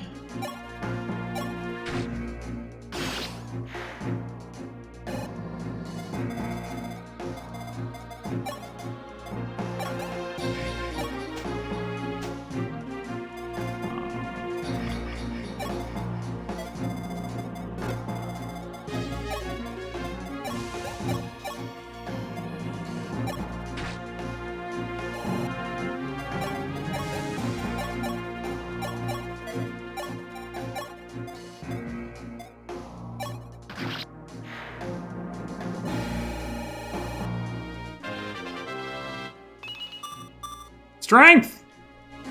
Let's go!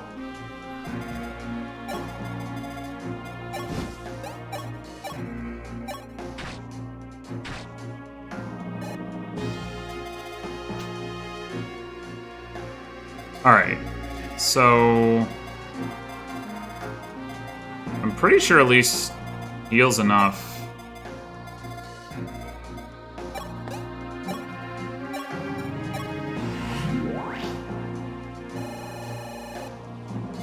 That we don't need... Yeah, you're at full...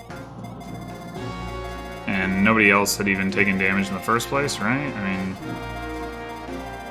Oh, I guess Zane, but whatever. The point is we can do this. Yay.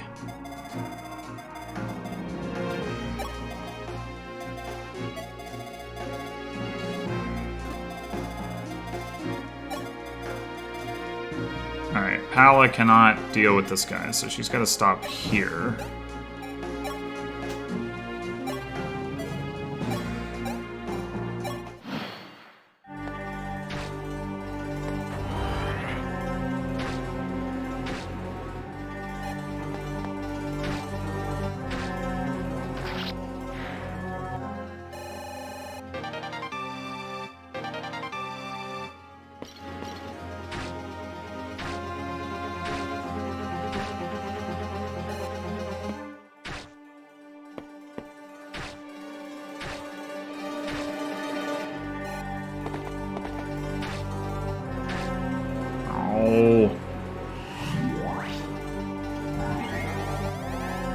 Okay, so they do use it after the fortify at the end. So that's...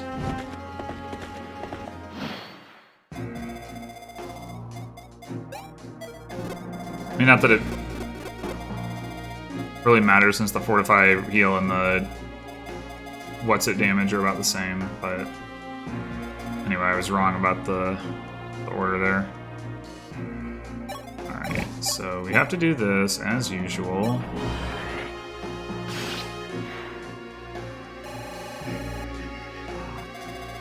And then we can have Tiki come across, but we're not going to do that yet. But the point is that once we do that, we can move our guys more this way.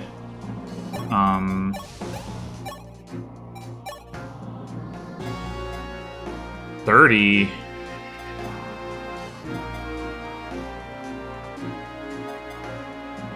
Attack, 30 attack, 13 defense, 14 defense. This guy, the more defense is probably actually the more threatening thing than the more attack.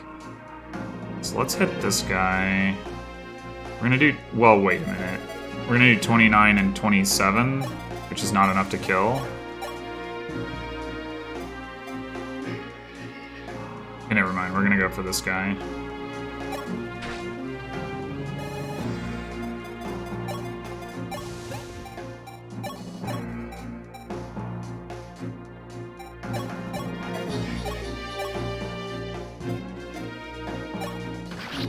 Yeah.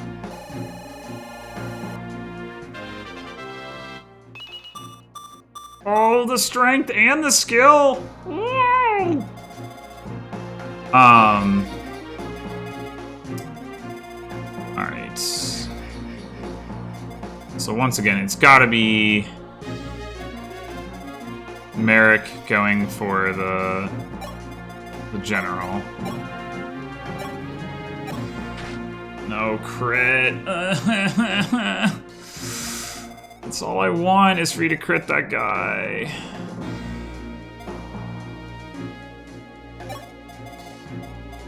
The fact that Pala can't double him is so freaking sad.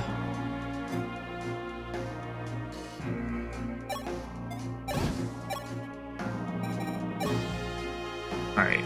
Harden can do 30 damage to the Gradavis to this guy. Pala, therefore, can do 29, leaving him with 16 HP. So Goto plus Pala would be enough to kill there. And maybe even with the Silver Lance. Let me see. Thoron is 20. No, 2 damage short on that.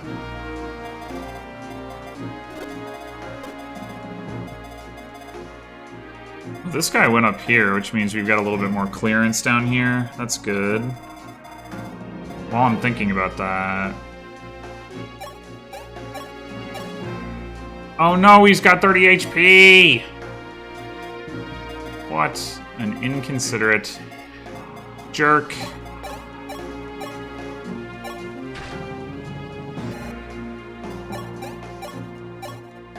I'm gonna have this hammer equipped.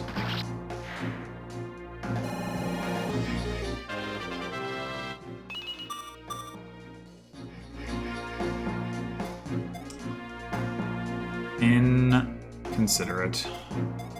I mean, I guess I could have healed first, but... No, because then I would still take all that damage. Never mind, that was never an option. Okay. Oh, you know, one problem with having sent Lena over this way is now I can't use her to attack this guy. I mean, I was probably going to have to heal with her anyway, but... Goto does have a reasonable chance of just critting this guy. If he fails to, I don't have a good spot to trade for the Gradavis from. It's like, what I really need to do is attack with the Gradavis from here and then have Goto attack from here so that I don't bait this guy out. And of course, the other problem with that, potentially, is that I might want to use the Gradavis to, like, kill this guy, for example. Although maybe... I guess Catria...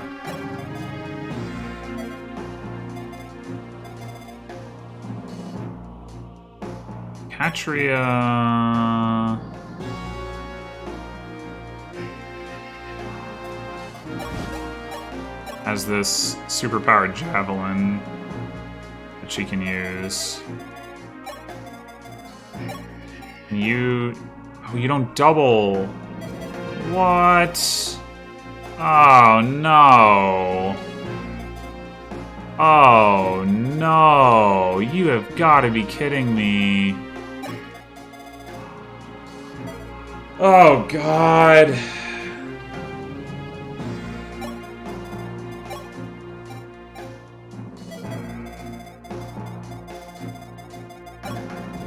Pala can't get to this guy. I mean, she could set up the kill. Like, by, you know, we trade for the strong rider's bane. Catcher kills this guy, but then I don't know who kills this guy.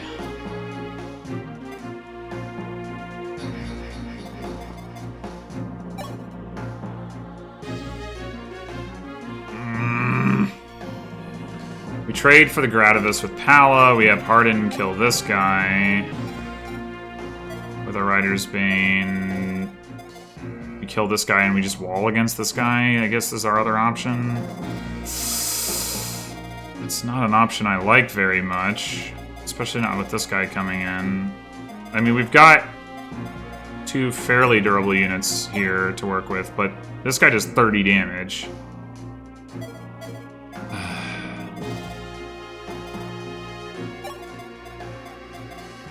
Now, if we were to use the Geosphere, we could use the strong Rider's Bane. Katria is so low on HP that if we fortify right now with Elise, she still will die to the Geosphere. Which means we wouldn't do that. We would start with Lena. And yeah, I think we might as well just fortify with Lena now then.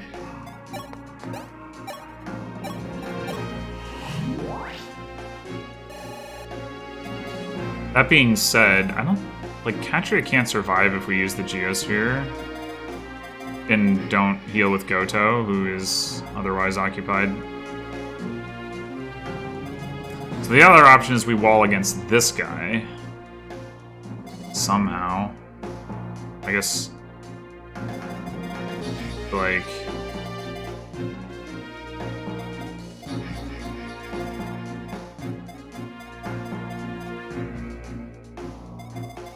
I don't know how we do that. I actually do not.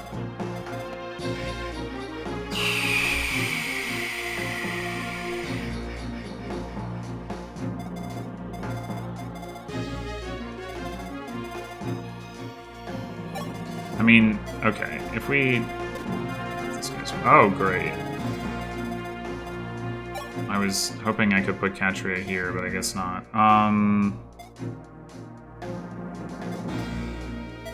Well, this guy... I mean, this guy can't get over to here anyway, so that part doesn't matter. Just getting the crit on this guy is just, like, so important, I guess.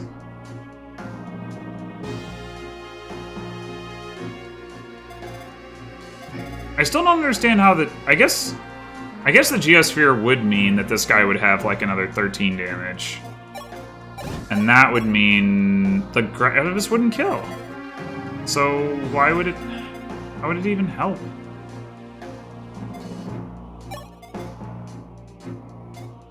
I mean, if we get this 20% crit, that helps.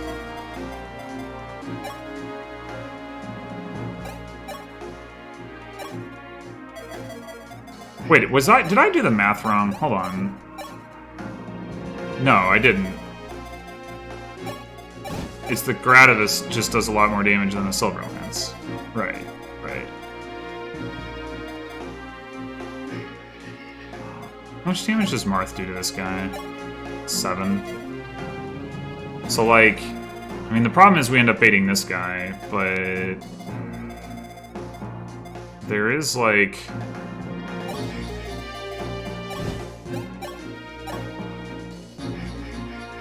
It's 24. That's one short.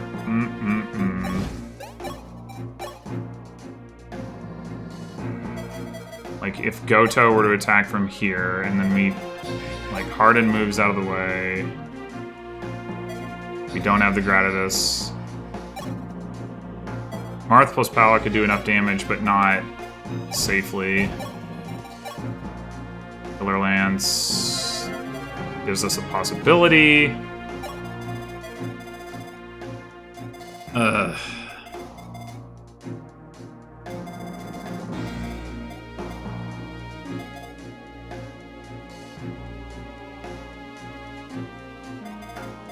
Does Harden kill this guy?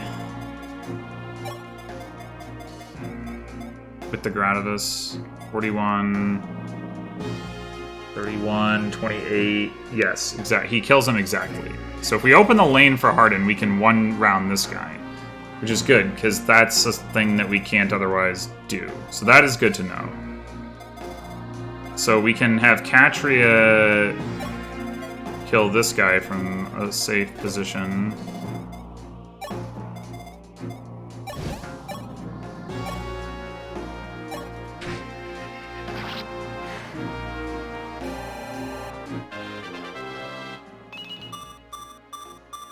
Ooh. No defense, but...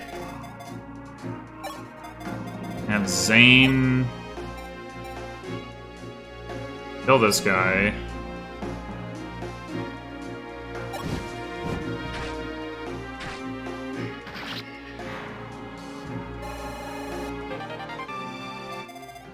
Get a useless armor slayer, or worm slayer, rather.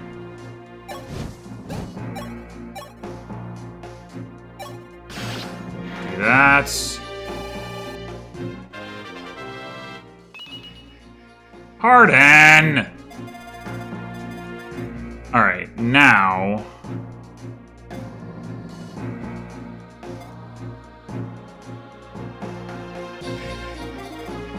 still don't know how to kill this guy. We can wall him off, but we can't like move these three out of here while doing so, that I can see. Which isn't really the end of the world. Like, Marth moving through doesn't really matter. Elise moving through doesn't really matter.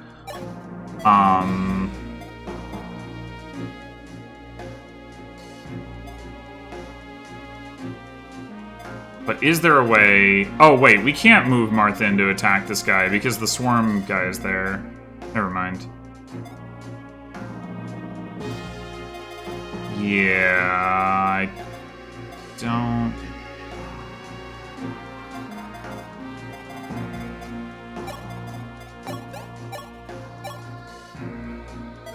I wish that was safe. Pala could do a little bit... Wait, the Rider's Bane does 25 damage. Oh!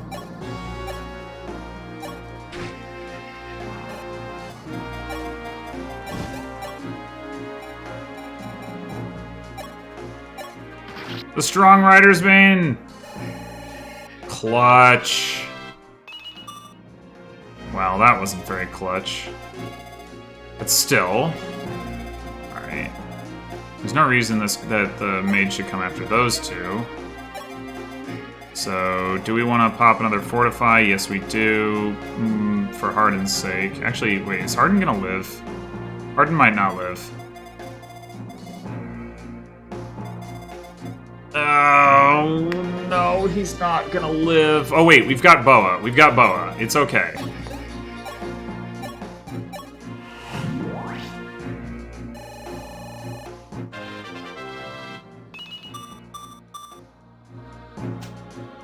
Yes, it's okay.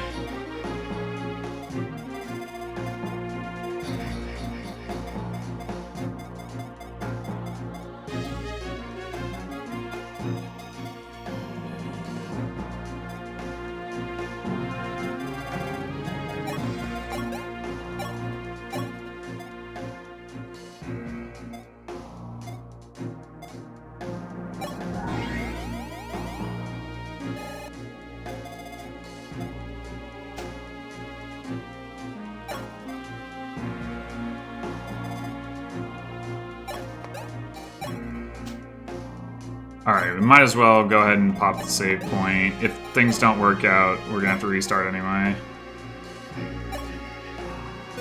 Ooh. Did that guy just run in front? I think he did.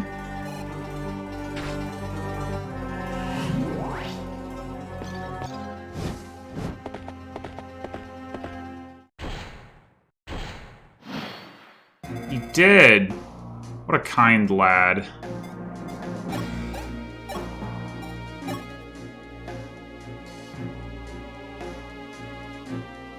I don't see a way to, like, get out of the way and then also kill the Wyvern this turn, but I guess that's fine.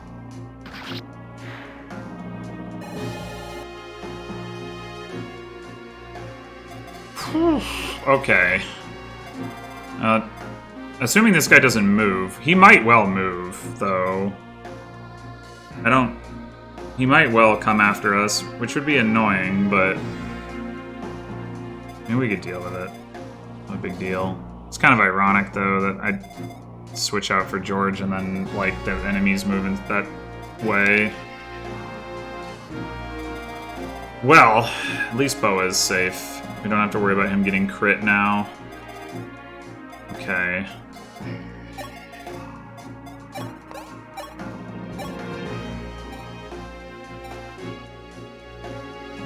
So we might as well attack this guy with Tiki, right? Like,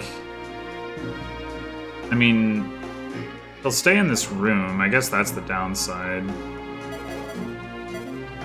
He did go after Sheeta, so like he probably won't go after Tiki. We just have her stay here and open the door.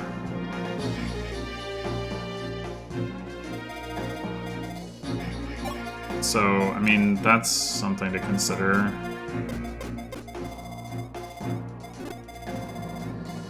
Merrick, we're definitely gonna have you attack this guy. Nice.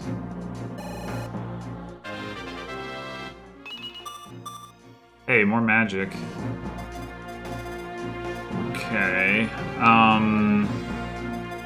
I don't think we actually need to warp Palo over here. I was thinking I might need to do that, but now I'm thinking, we can cheetah this guy to death, surely. He only survives with 1 HP, but that's okay.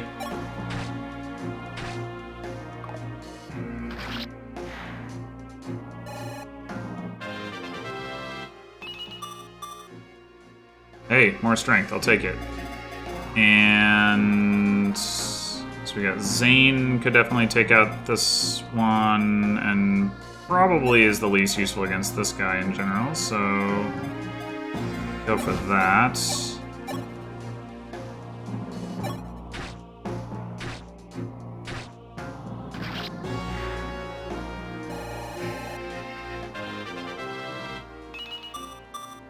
Hooray.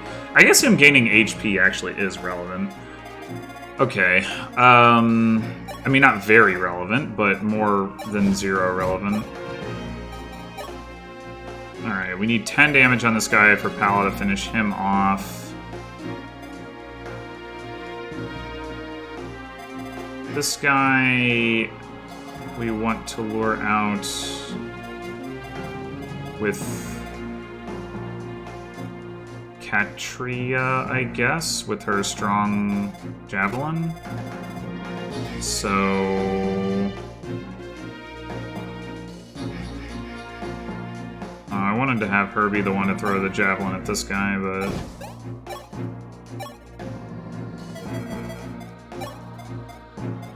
I guess we'll have to settle for using the Grativus.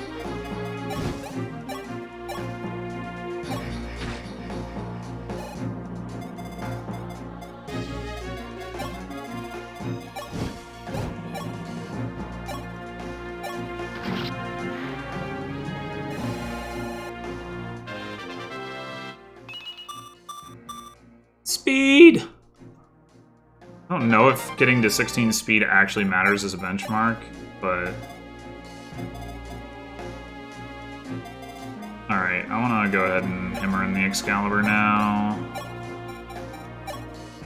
Well, maybe I should make sure that I've got enough healing before I do that.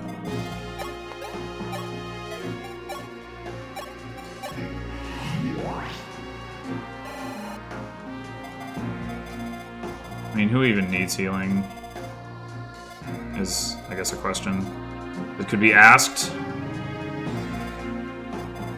And the answer is... well, nobody's in danger, so no one will say.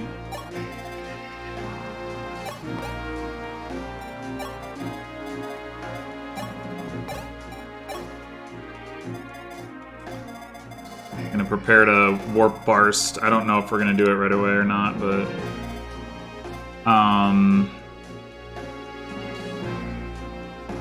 mean, this guy might go after, I guess he might go after Tiki if he's getting counterattacked, so maybe I don't want to counterattack him. I do want to open the door.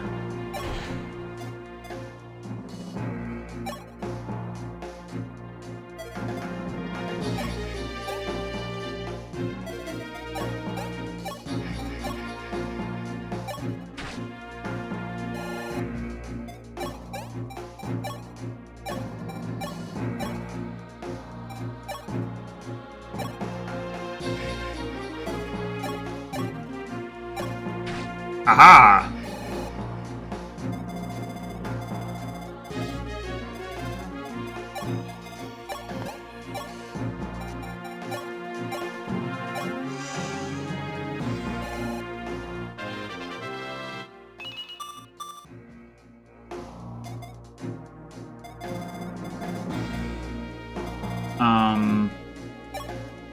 Yeah, I think we're just gonna not deal damage to him, or not try to deal damage to him, and make sure that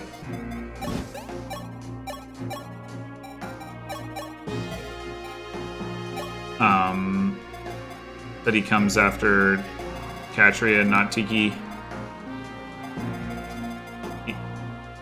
And don't see a reason to use Elise's healing this turn, so I will not.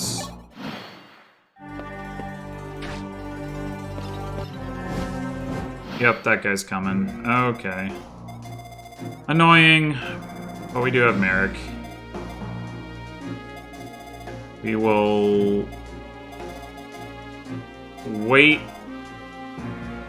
have to wait a couple turns if we want Bars to take out this Physic.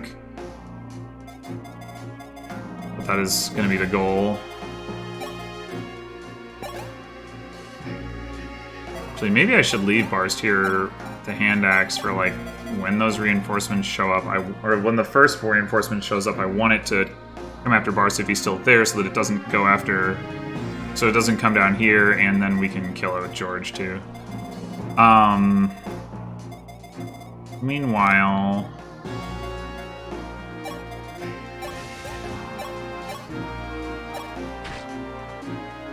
roar.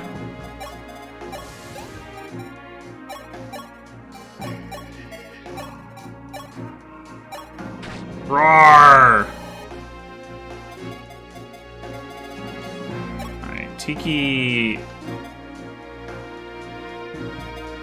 just gonna head straight down, I guess. The door doesn't lock this coming turn, it locks the turn after, so... we gotta send Katria and Hardin in, which is a little bit annoying, I guess, but there's Pala. It's a kill for Pala, I think.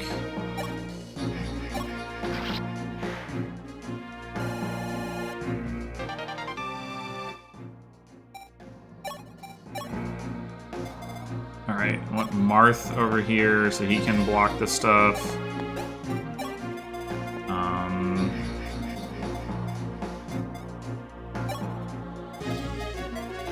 Where is Sheeta?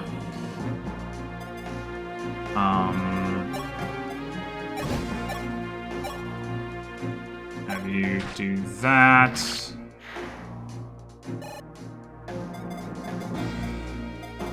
Merrick.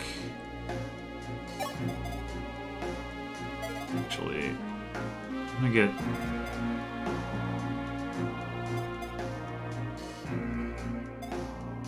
I want Goto to swarm one of the snipers, say this one.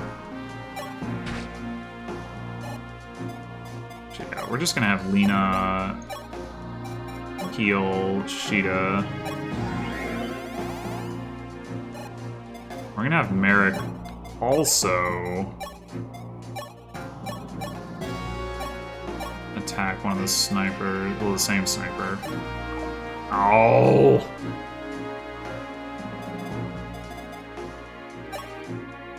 Alright, again, I don't really see a need to use the Fortify. We're not in any immediate danger.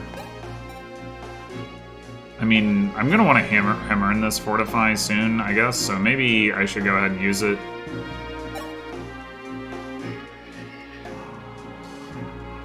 I don't think I can possibly end up in a situation next turn where I can't afford to hammer in it, so...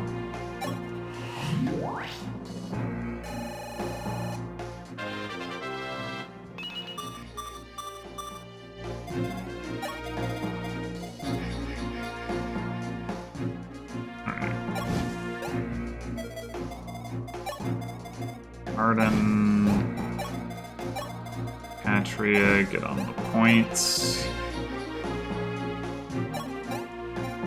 You just hang out.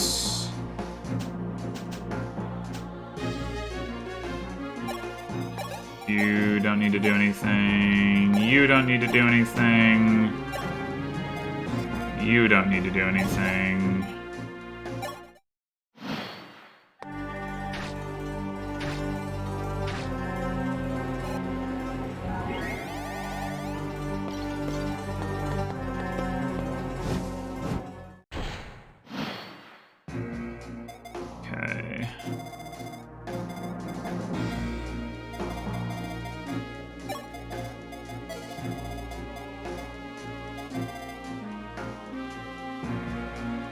Alright. Oh, there was no reinforcement from here. Thinking about warping Bars to here with the hammer. And then... put him here. 1, 2, 3, 4, 5, 6. Actually, 1, 2, 3, 4, 5, 6, 7, 8. So he could be here. Which could be relevant in terms of blocking this guy from reaching Merrick. 1, 2, 3, 4, 5, 6. I guess not actually, though. Okay, Barst. How much... You didn't proc strength, did you? I don't think you did. 26 and 18 is 44.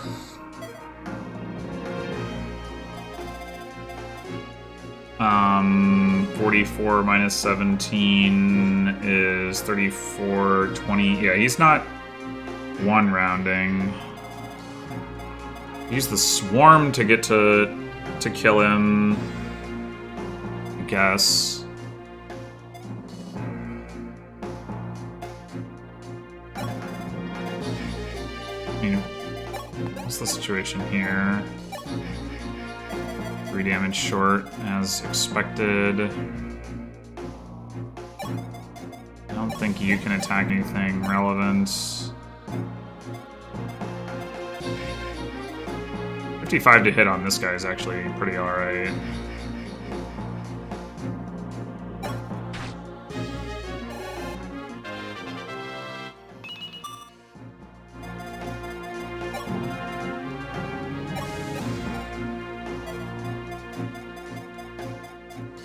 Okay, you can also attack him. Cool.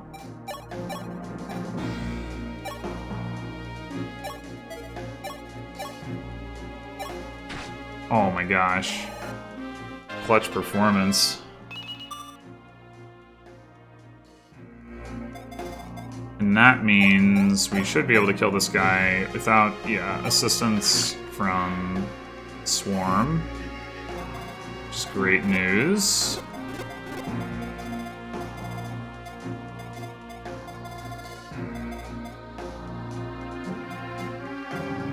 The question is, how do we kill this thing?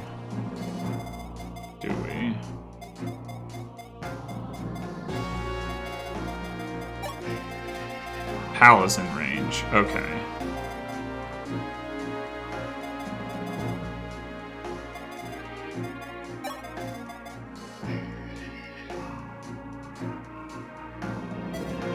So if Goto... 1, 2, 3, 4, 5, 6, 7, 8, 9, 10. Perfect. Okay.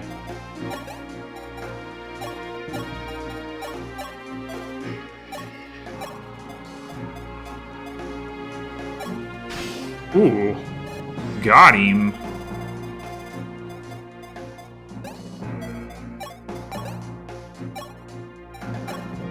So this part is a little unfortunate because...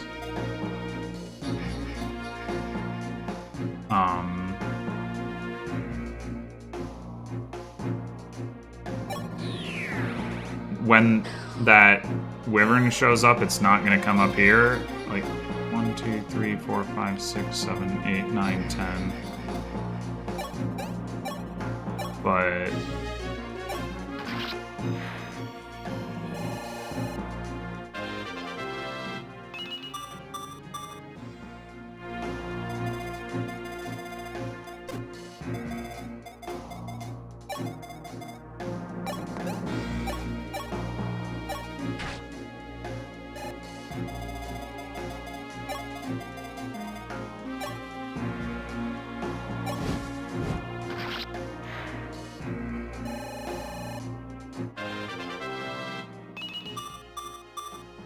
Huh. Okay. At the 19s.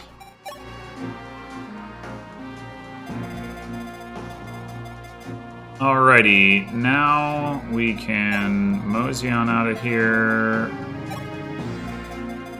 Arden. Tiki. Ashria.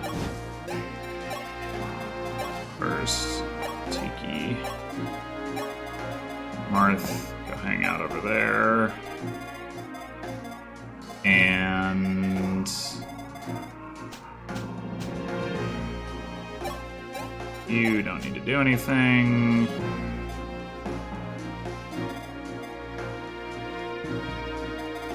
I think what we'll do here is cover Sheeta and Hamern. Fortify.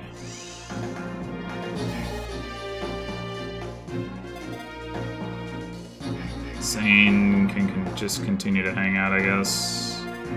Gonna untransform at some point, but not yet.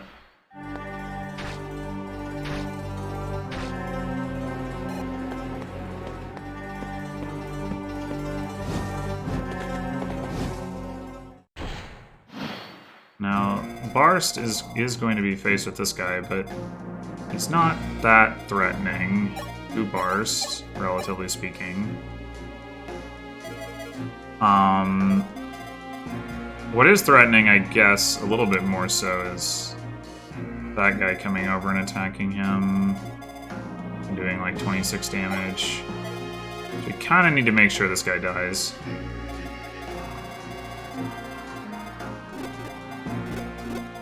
I think if we move Barst over here, he's going to be able to make it up and around before these reinforcements can catch him, so that should be fine.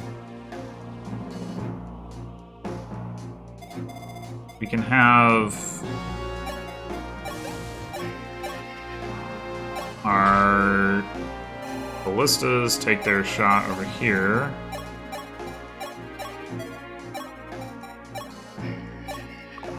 Okay. Well, 1 for 2 is pretty alright. We only need 12 damage. Alright, we can get 12 damage from the swarm.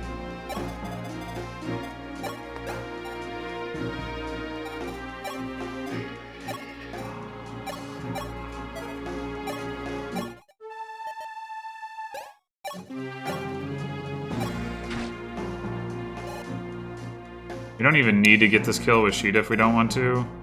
Although accuracy is a thing to consider. So like, we give it to Pala, 97 hit against 22 avoid. Yeah, it's not worth. You've got the super javelin. 116 hit. Yeah, you'd be fine. You got 120 hit. Like maybe we'll give it to Katria.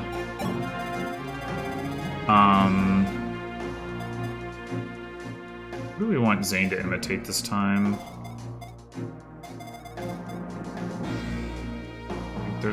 Sheeta's the bulkiest, of course. And has almost as much strength as Katria. Yeah, it's probably Sheeta.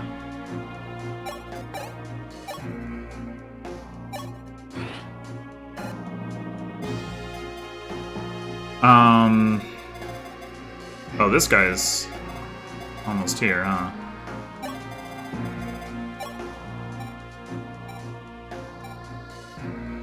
Alright, let's go ahead and set Sheeta up to greet him. The wing spear.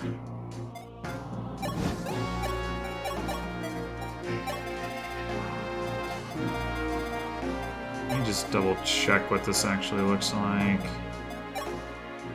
75, that's not, we're not doing that.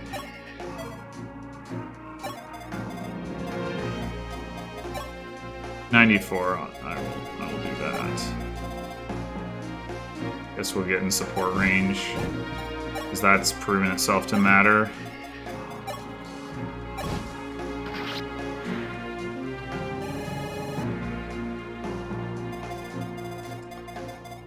Okay.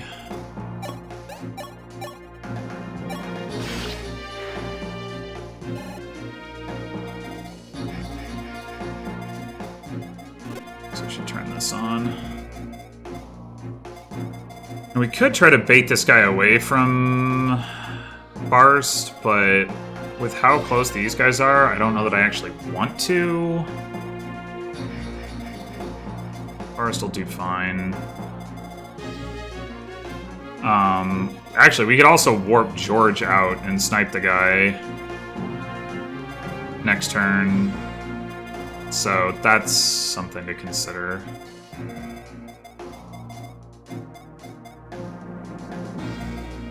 Alright, so...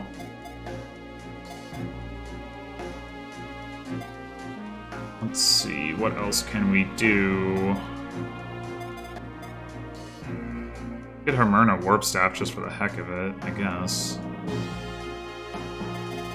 Don't need too much healing. Let's, cover Zane. Double check, yeah, you're at full health, so you're totally fine. Cover Sheeta.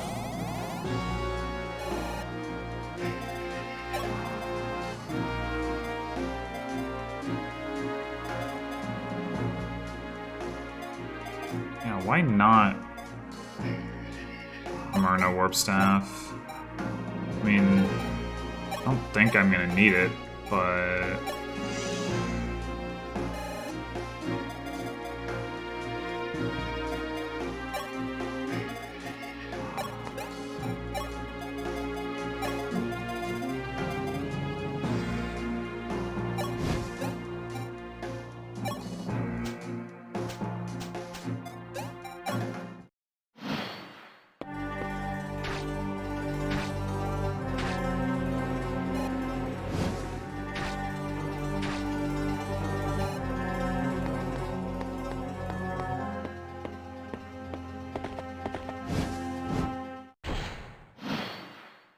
Alright, yeah, next guy out of here is trapped.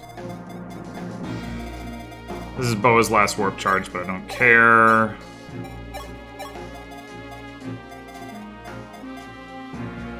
I guess I should double check the range on the enemies that are coming in from... oh my gosh. Yeah, never mind.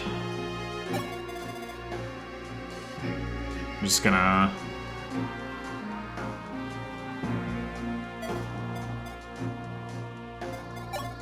if I go up against this wall, there's a possibility he puts himself in range of George.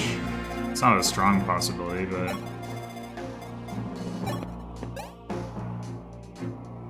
Do I need a vulnerary right now? No. So I am not going to use one because I don't know if maybe I might need it later, and I did sell most of my vulneraries, and my other vulneraries are locked behind a door, so might be a good idea to hold on to it in that respect. Now this might cause these two to go around this way after Barst. I don't know. If they do, that's probably fine. I mean, we could bait them to this side, but I'd rather get everyone moving up. Meanwhile, what do we want to do with you two? Okay, you do decent damage to that guy, which seems more useful than hitting this guy because we got way more people in range to do something to him.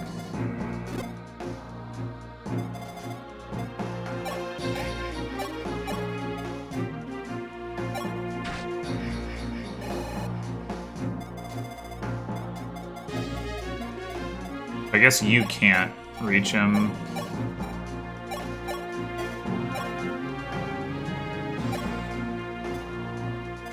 Alright.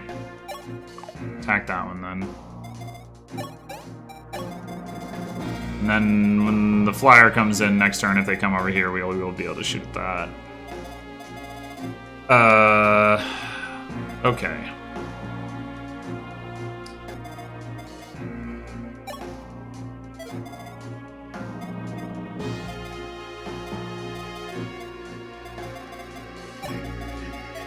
So assuming we kill these two, we're not in range of anything else.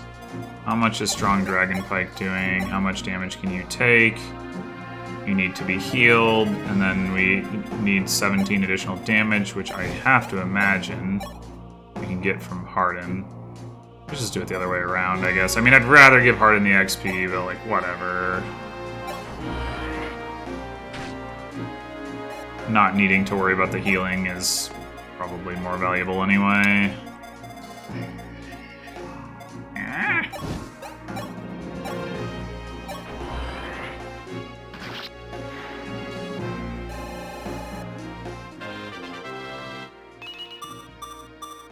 Ooh. I did get out of recover range, which was a little silly of me. Alright, now we can have Merrick hit this guy if we want. I don't know if we do want. I guess we probably do want.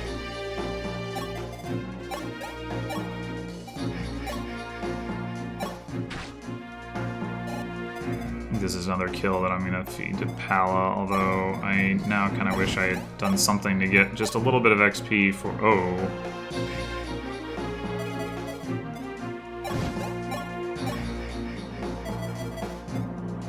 Yeah, never mind. I'll just go for it with Pala, and then if she misses, she didn't. Alright.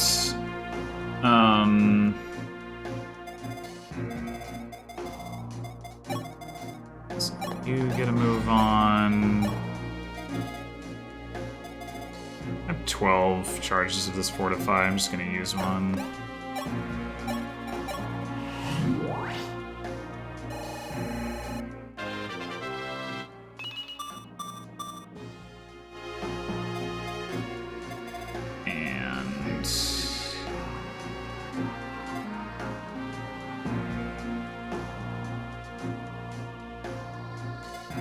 Oh, we could do some more swarm stuff, I guess, with Goto. Yeah.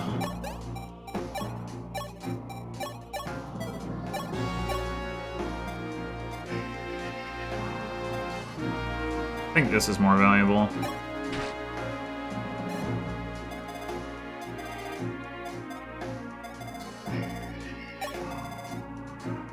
I don't want to move like too far away.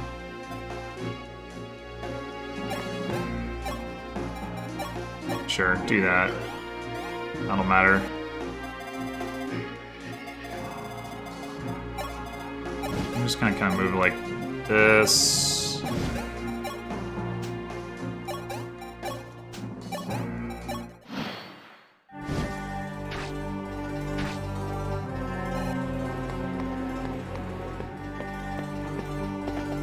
Oh, they are oh, they split up. Interesting maneuver. Alright, which of you... You're both gonna level. So it doesn't matter.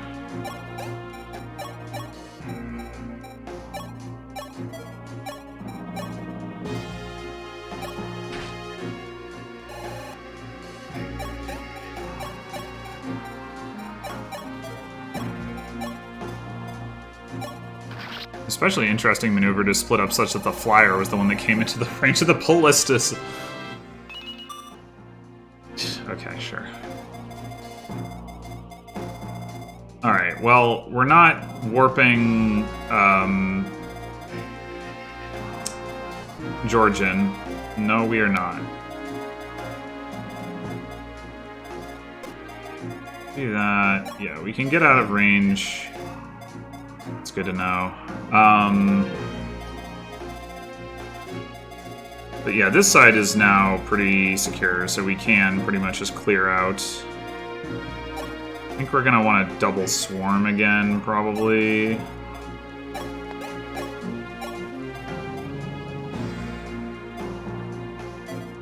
Alright, the guy in the back here is not really the priority, so...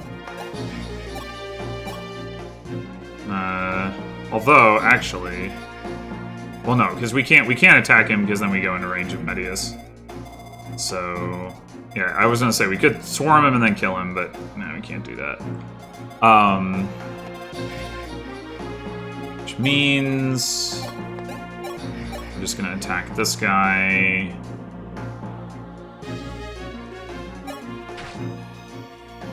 I mean, maybe I will, actually, since this guy is now, like, pretty killable.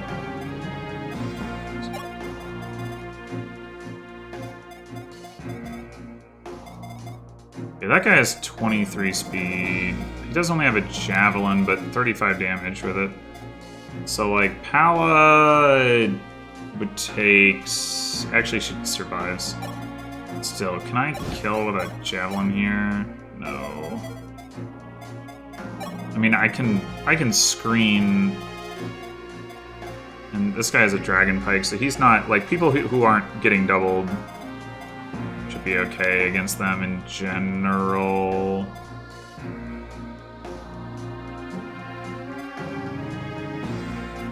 So, yeah, I think...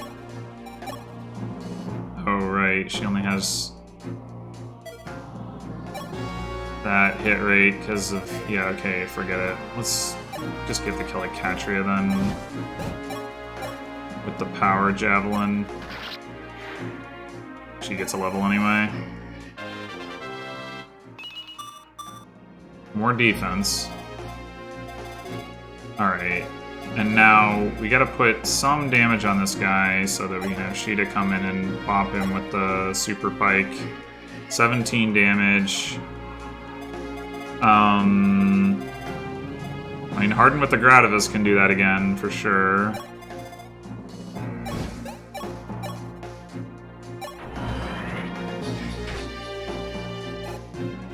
And this time, let's actually heal Sheeta before we go in with her.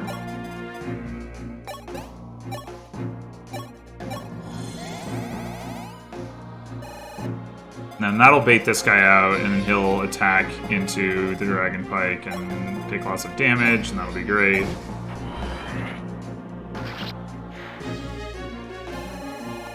Another thing we should consider if we had the actions to spare is warping people onto the reinforcement tiles. Because I think there are going to be reinforcements this turn. Although, whoever goes onto this side is going to be in range of this guy with the javelin. So that's something to consider. We can get completely out of range of this guy, which I like.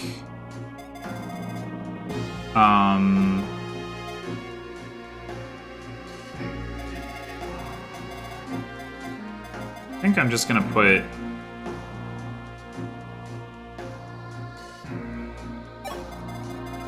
Zane here with a javelin. to screen out this guy, and then we're gonna move Barst across to here. Or wait, actually, I mean, if we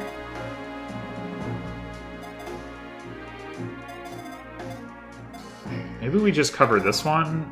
We let somebody spawn here, and like we can have Merrick trade for the warp staff, warp Pala or Tiki, probably Tiki really, onto here, and then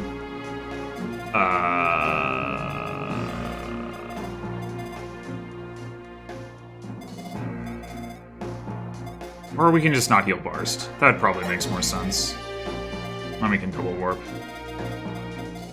We warp Tiki onto this one, and we warp Pala onto this one. She does get doubled. But again, she does also survive. Yeah, okay.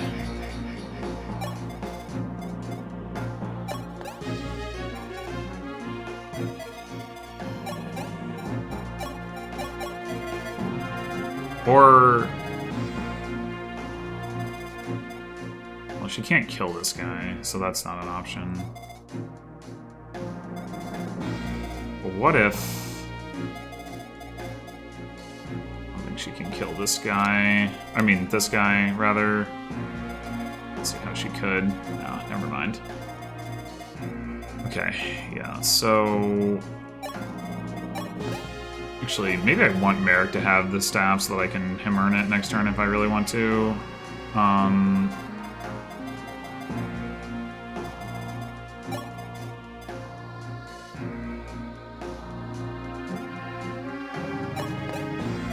Should mean I move Lena to here.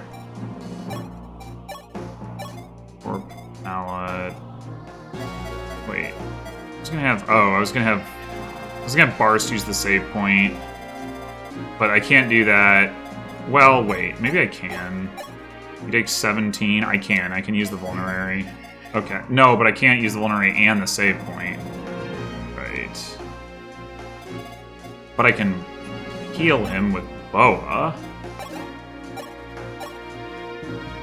to 23. Okay.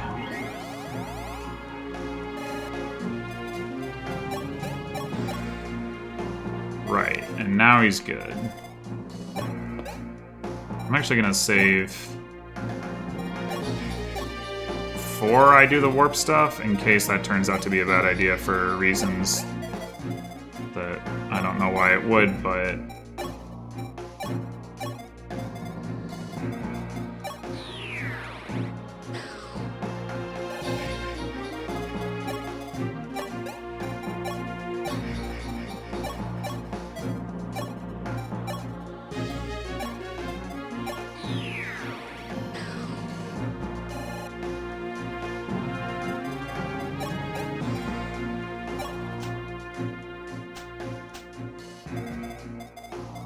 so close to being able to kill this guy.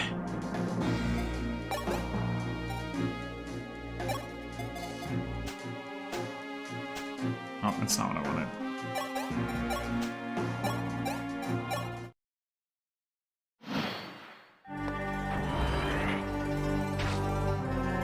Nice.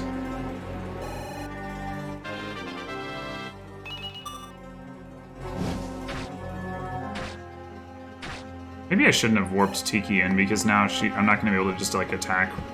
Although, well, yeah. That was probably a mistake. Alright. Looks like you guys can attack again. This guy.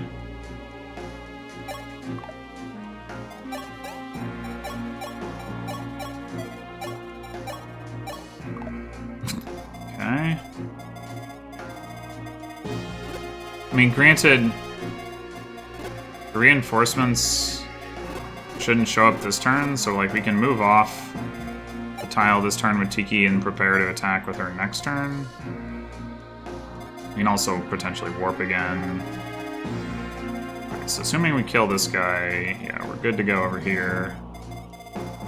Boa's warp is not used up, so we could warp George over, but I don't really see much reason to.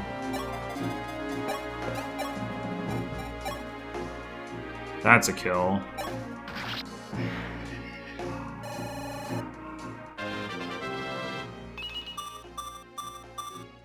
Nice.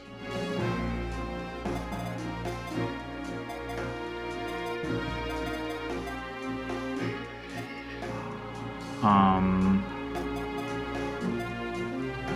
don't know who I want to give this kill to. Maybe Katria. It probably doesn't matter anyway.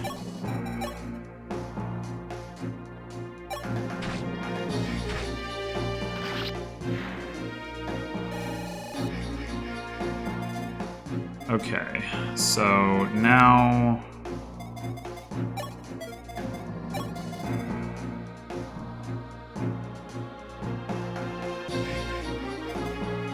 in case... well, I gotta get somebody in position to squat on this, and it might as well be Harden. So...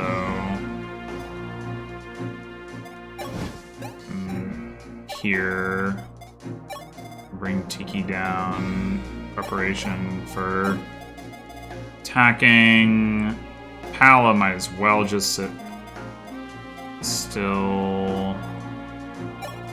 Elise, 1, 2, 3, 4, 5. Okay, yeah, Elise. Well, actually, it doesn't matter. She just needs to be close enough that, yeah, that was close enough.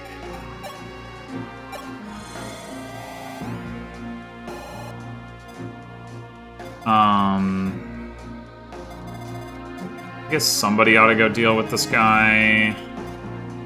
Could be Katria, though. Zane.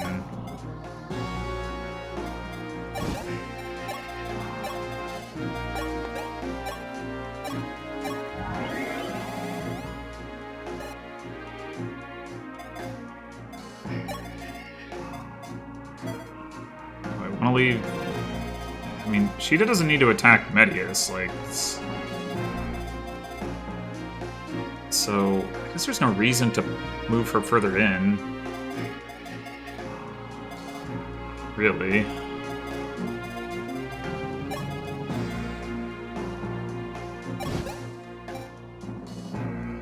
Can't see one, anyway.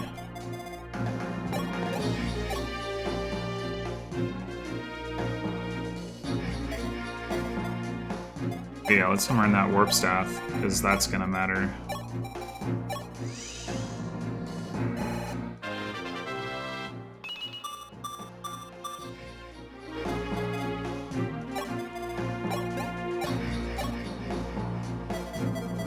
I guess we could chip this guy, but I think I don't want you moving that direction. I don't think it's important, so over here.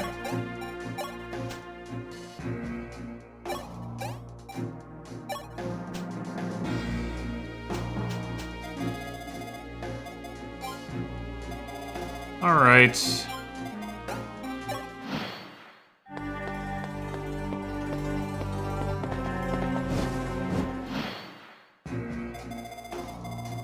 Okay, here we go. So, what does this look like? 66 to hit. Swell. There's a very good argument here. No, never mind. That's not true at all. There's a very good argument for a save state. That's what there's a good argument for. Because do I... well, I mean, I guess I saved relatively recently, but still, like, do I want to deal with missing? No, I really don't. So yeah, let's just, oh. Thanks for... oh boy, that looks really jank.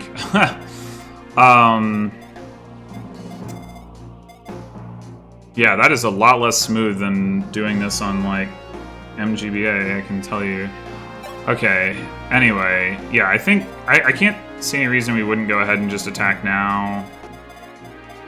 Because we want to have, like, the extra actions available to, like, reroll RNG or whatever if we need them. So... here we go. Apparently Tiki does 40 damage. I'm not quite sure why. 31 and 36 is 67 against 27. Yep, that sure is 40. I just miscalculated before. Okay. Well, Tiki's actually not a human, but a guy.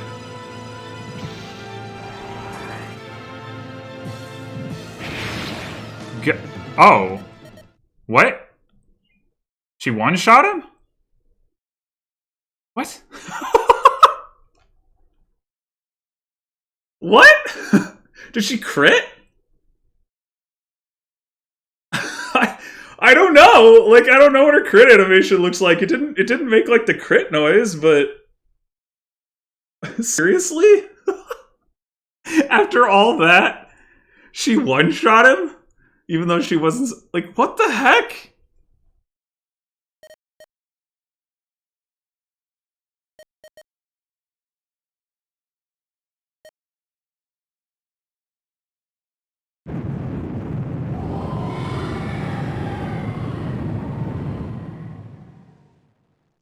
I am so confused right now.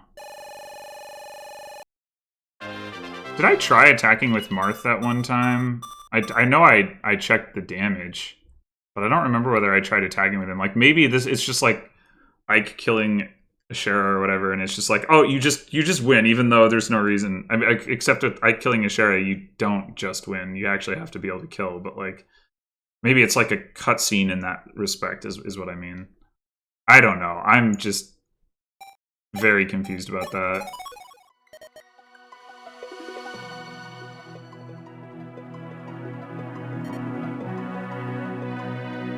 Light would come to take darkness's place. Well, that's nice.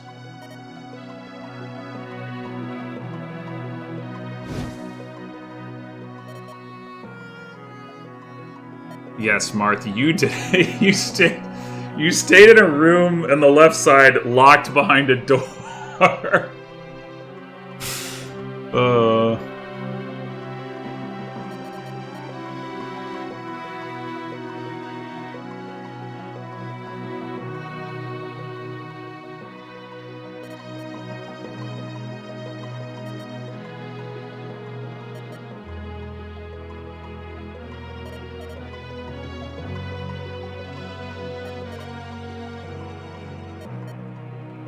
Wow.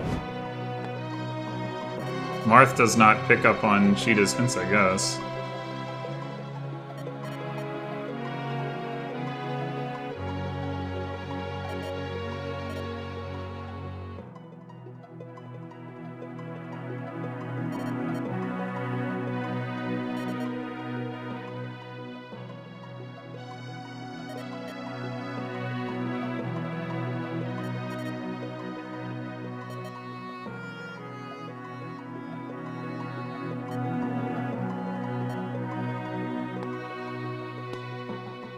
Honestly, like, there's so little development of this, like, romance in the actual plot of the game that this feels very tacked on to me, too. I mean, like, at the very beginning, like, there's some hints of it, but then, like Sheeta says, they don't talk. It's just nothing really happens. I mean, I guess there are some times when Sheeta's talking to other people and she talks about Marth, but Marth doesn't really seem to care one way or another about her or anybody else in particular.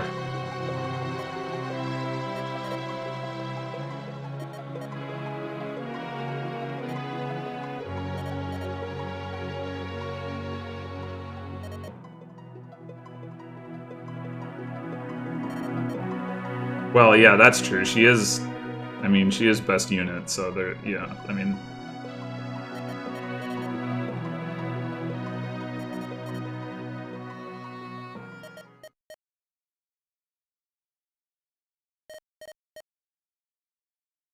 That's Falchion, the very relevant sword that did 6 damage to a wyvern.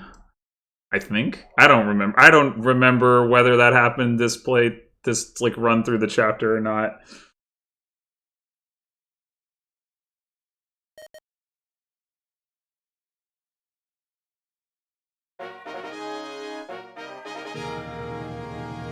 boy, this is gonna be something. These play times and turn counts. Oh yeah. That's efficient play right there. Oh, this is the downside of my screen layout, is it's like scrolling from the left side and then up into the right side. Oh, alright. Well, this seems like a good time to give some final thoughts. First of all, that last chapter is bonkers. And I know, okay, I know that it, like, people are gonna be like, well, you just, you know, like, you know, you're dumb, you didn't know, like, how to kill Medius, and that's all fine. But getting to Medius was not easy. Was not easy. Like, and I guess if I had known that Tiki would one-shot him, which I definitely did not, then I probably could have, like, warped, you know, Sheeta and one other unit to, like, kill the fire dragon in front of him, and then warp Tiki. Like, so you get 3 warps on 3 units, and you're done. And, like, well, you can't do that in 1 turn because your units are too scattered, but you could do it on, like, turn 2. I mean, you could... Yeah, I think you could do it on turn 2, maybe. If you brought the units together. I don't know. I'd have to think about that, but... Like, yeah, you could do it a lot faster if that's the case. I don't know if it's the case, though, is the thing. Like, if I'd had to use the resurrection staff, like, then I had to be in the chamber, you know, and... So... 198 battles, 90 wins. Let's go. I want it to be in order, though, like it is in... I don't know, other games. Tellius is mostly what I'm thinking of. Because I want to see, like, the countdown.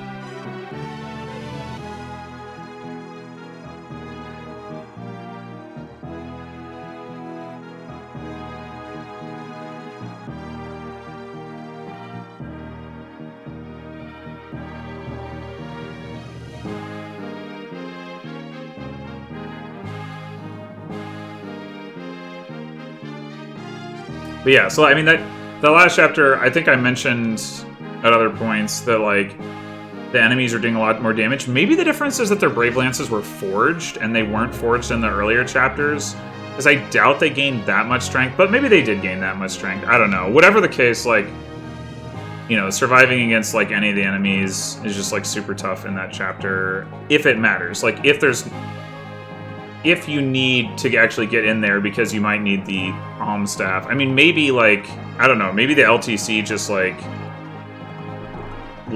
rigs a crit or whatever is going on there at the end. I don't know. I really find it hard to believe that she crit. It didn't make the noise, and she only had, like, a 5% crit chance, but I don't know. Maybe it's...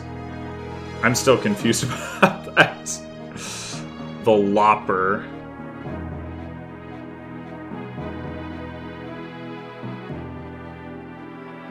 The Chopper. Huh.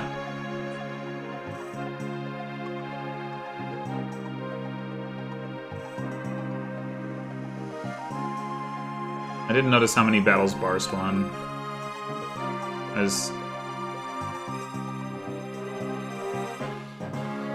would have been interested to see that. Oh well. I have to imagine Sheeta ran away with the kill lead. I can't fathom who else could have challenged her for that.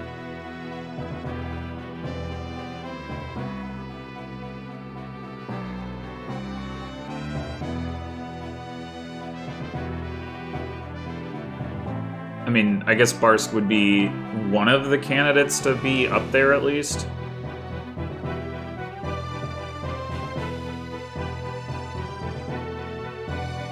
$35 kills from Merrick, not bad. Not bad.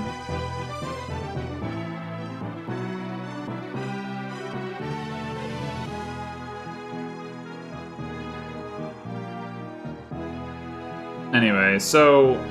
yeah, I mean, obviously that last chapter was... 53 for Carden, pretty good. Obviously the last chapter was, like, the hardest for me. And I think that would be the case even if it weren't for, like, at the point at which I got to Medius the first time, I had already spent, like, 6 hours or something on it. So it's not like I was, it's not like it was just because of Medius that it was challenging, so,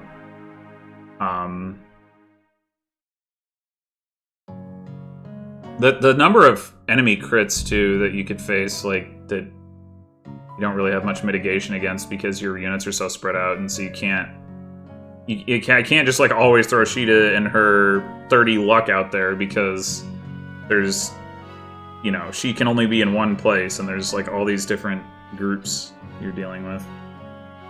Big time thief. Oh, have you learned nothing? Apparently Bantu got a kill. How about that?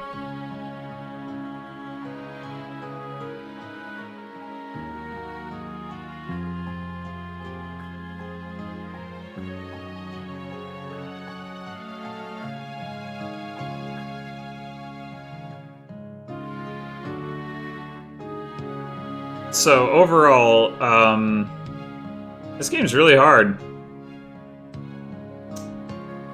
It is, yeah. I mean, on hard 5 anyway.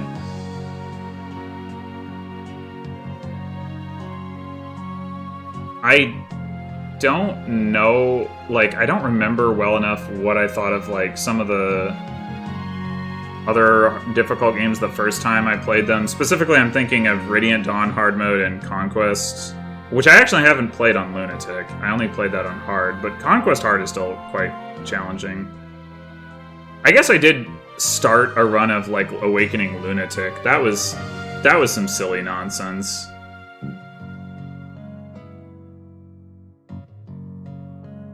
I would say that overall, the Shadow Dragon felt more fair than Awakening Lunatic, even in spite of the ambush spawns. Not least because Awakening also has ambush spawns. But yeah, I mean, I was looking for a challenge, and this game certainly did deliver.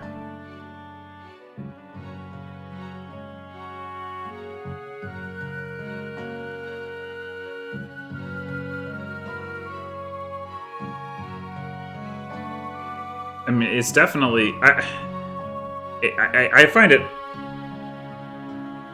hard to believe that, like, experience with the game would change it to where this is, you know, is not harder than Radiant Dawn. Like, it's... Radiant Dawn is challenging, but, like, this game definitely feels like it takes it to another level. Like, you have a lot of tools that are really strong in terms of, like, the effective weaponry and the warp staff and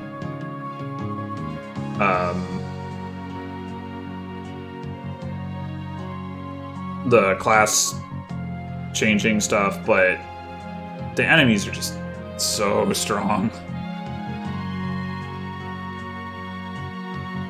Enemies in Radiant Dawn are pretty strong too, but not like this.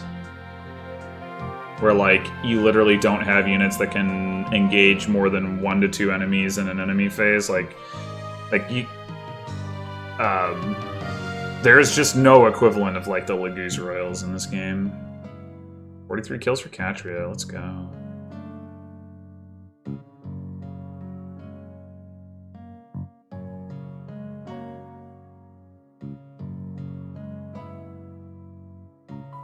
Zane only got 5 kills? That's... what?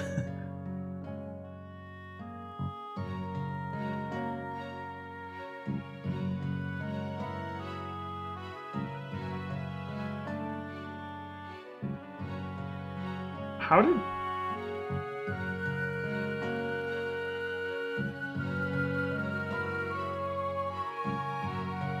how did Zane only get 5 kills? I mean, I know in general I tried not to give him kills because his XP doesn't really matter, but still, like...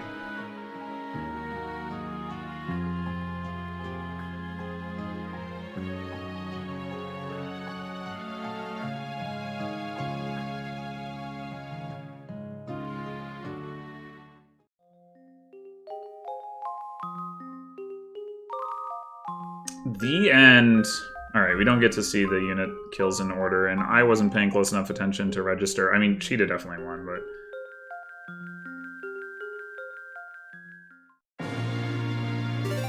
Yeah, let me turn off the loud music there. So, the only other things I have to say are I'm really tired. It's like been 3 hours since I started this recording, and I did the previous part in the same session, so oh my gosh.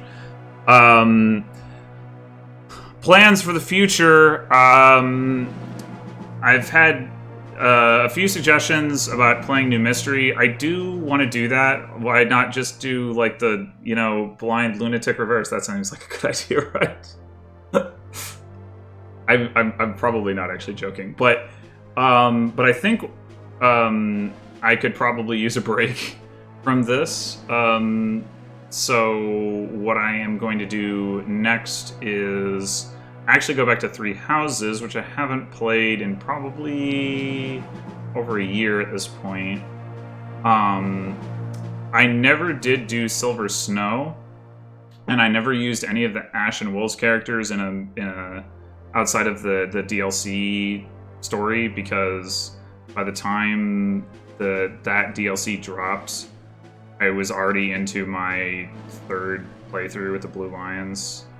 My third playthrough, which was the Blue Lions, not my third playthrough of Blue Lions. But anyway, so I kind of want to go back and do Silver Snow and use the Ash and Wolves characters. And then I might do New Mystery after that. In general, I have been avoiding playing the unlocalized games in hopes that there will be localizations or remakes, you know, a la Shadows of Valentia. But obviously, in the case of New Mystery, that's like one of the least likely to ever get anything more than just a translation, or, you know, some like maybe they do something like they did with FE1, but they're not gonna like remake that again anytime soon. That would be pretty silly. So like as opposed to, like, you know, FE6, for example, FE4 and 5, or those are all games where I kind of feel like sometime in the next like 5 years there's probably going to be you know, a remake of at least one, if not multiple of those. Anyway, so but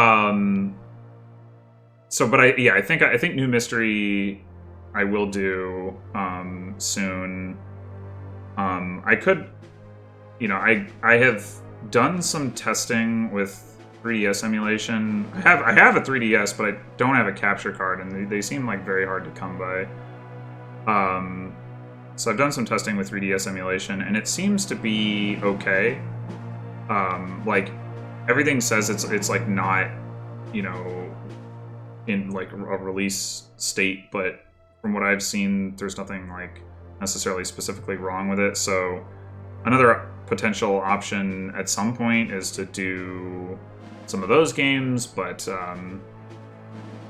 I think for now my plan is to do Silver Snow and then probably New Mystery, and also maybe continue doing Iron Man stuff once I wrap up Sacred Stones, which, as of me recording this, I am hoping that this weekend I will have time to finish my Sacred Stones Iron Man, which I'm currently about to get to the chapter with Morva, which I want to say is chapter 20? I think it's chapter 20, and then 21 is the final chapter. I think that's... Anyway. So yeah, Iron Man wise, I don't know what I'll do. I'll probably just do another GBA game after FE8, but yeah, that's those are my plans for the future. Thank you for watching, and to everybody who followed this playthrough, and thank you in particular to all of the helpful comments that I got. I think I said this at times, but I don't know if I don't remember exactly when, so I'll mention it again. I record these episodes like pretty far in advance of when I actually upload them. so that I'm not like scrambling to get things uploaded because it's not like this is my job. So if I have to take like some time where I don't play, like I don't want to like not be able to upload. But the other advantage to that actually is that like some of the comments were like way too helpful, I feel like, and like told me enough information that it would like take away like some of the fun of like me not knowing what the heck I'm doing.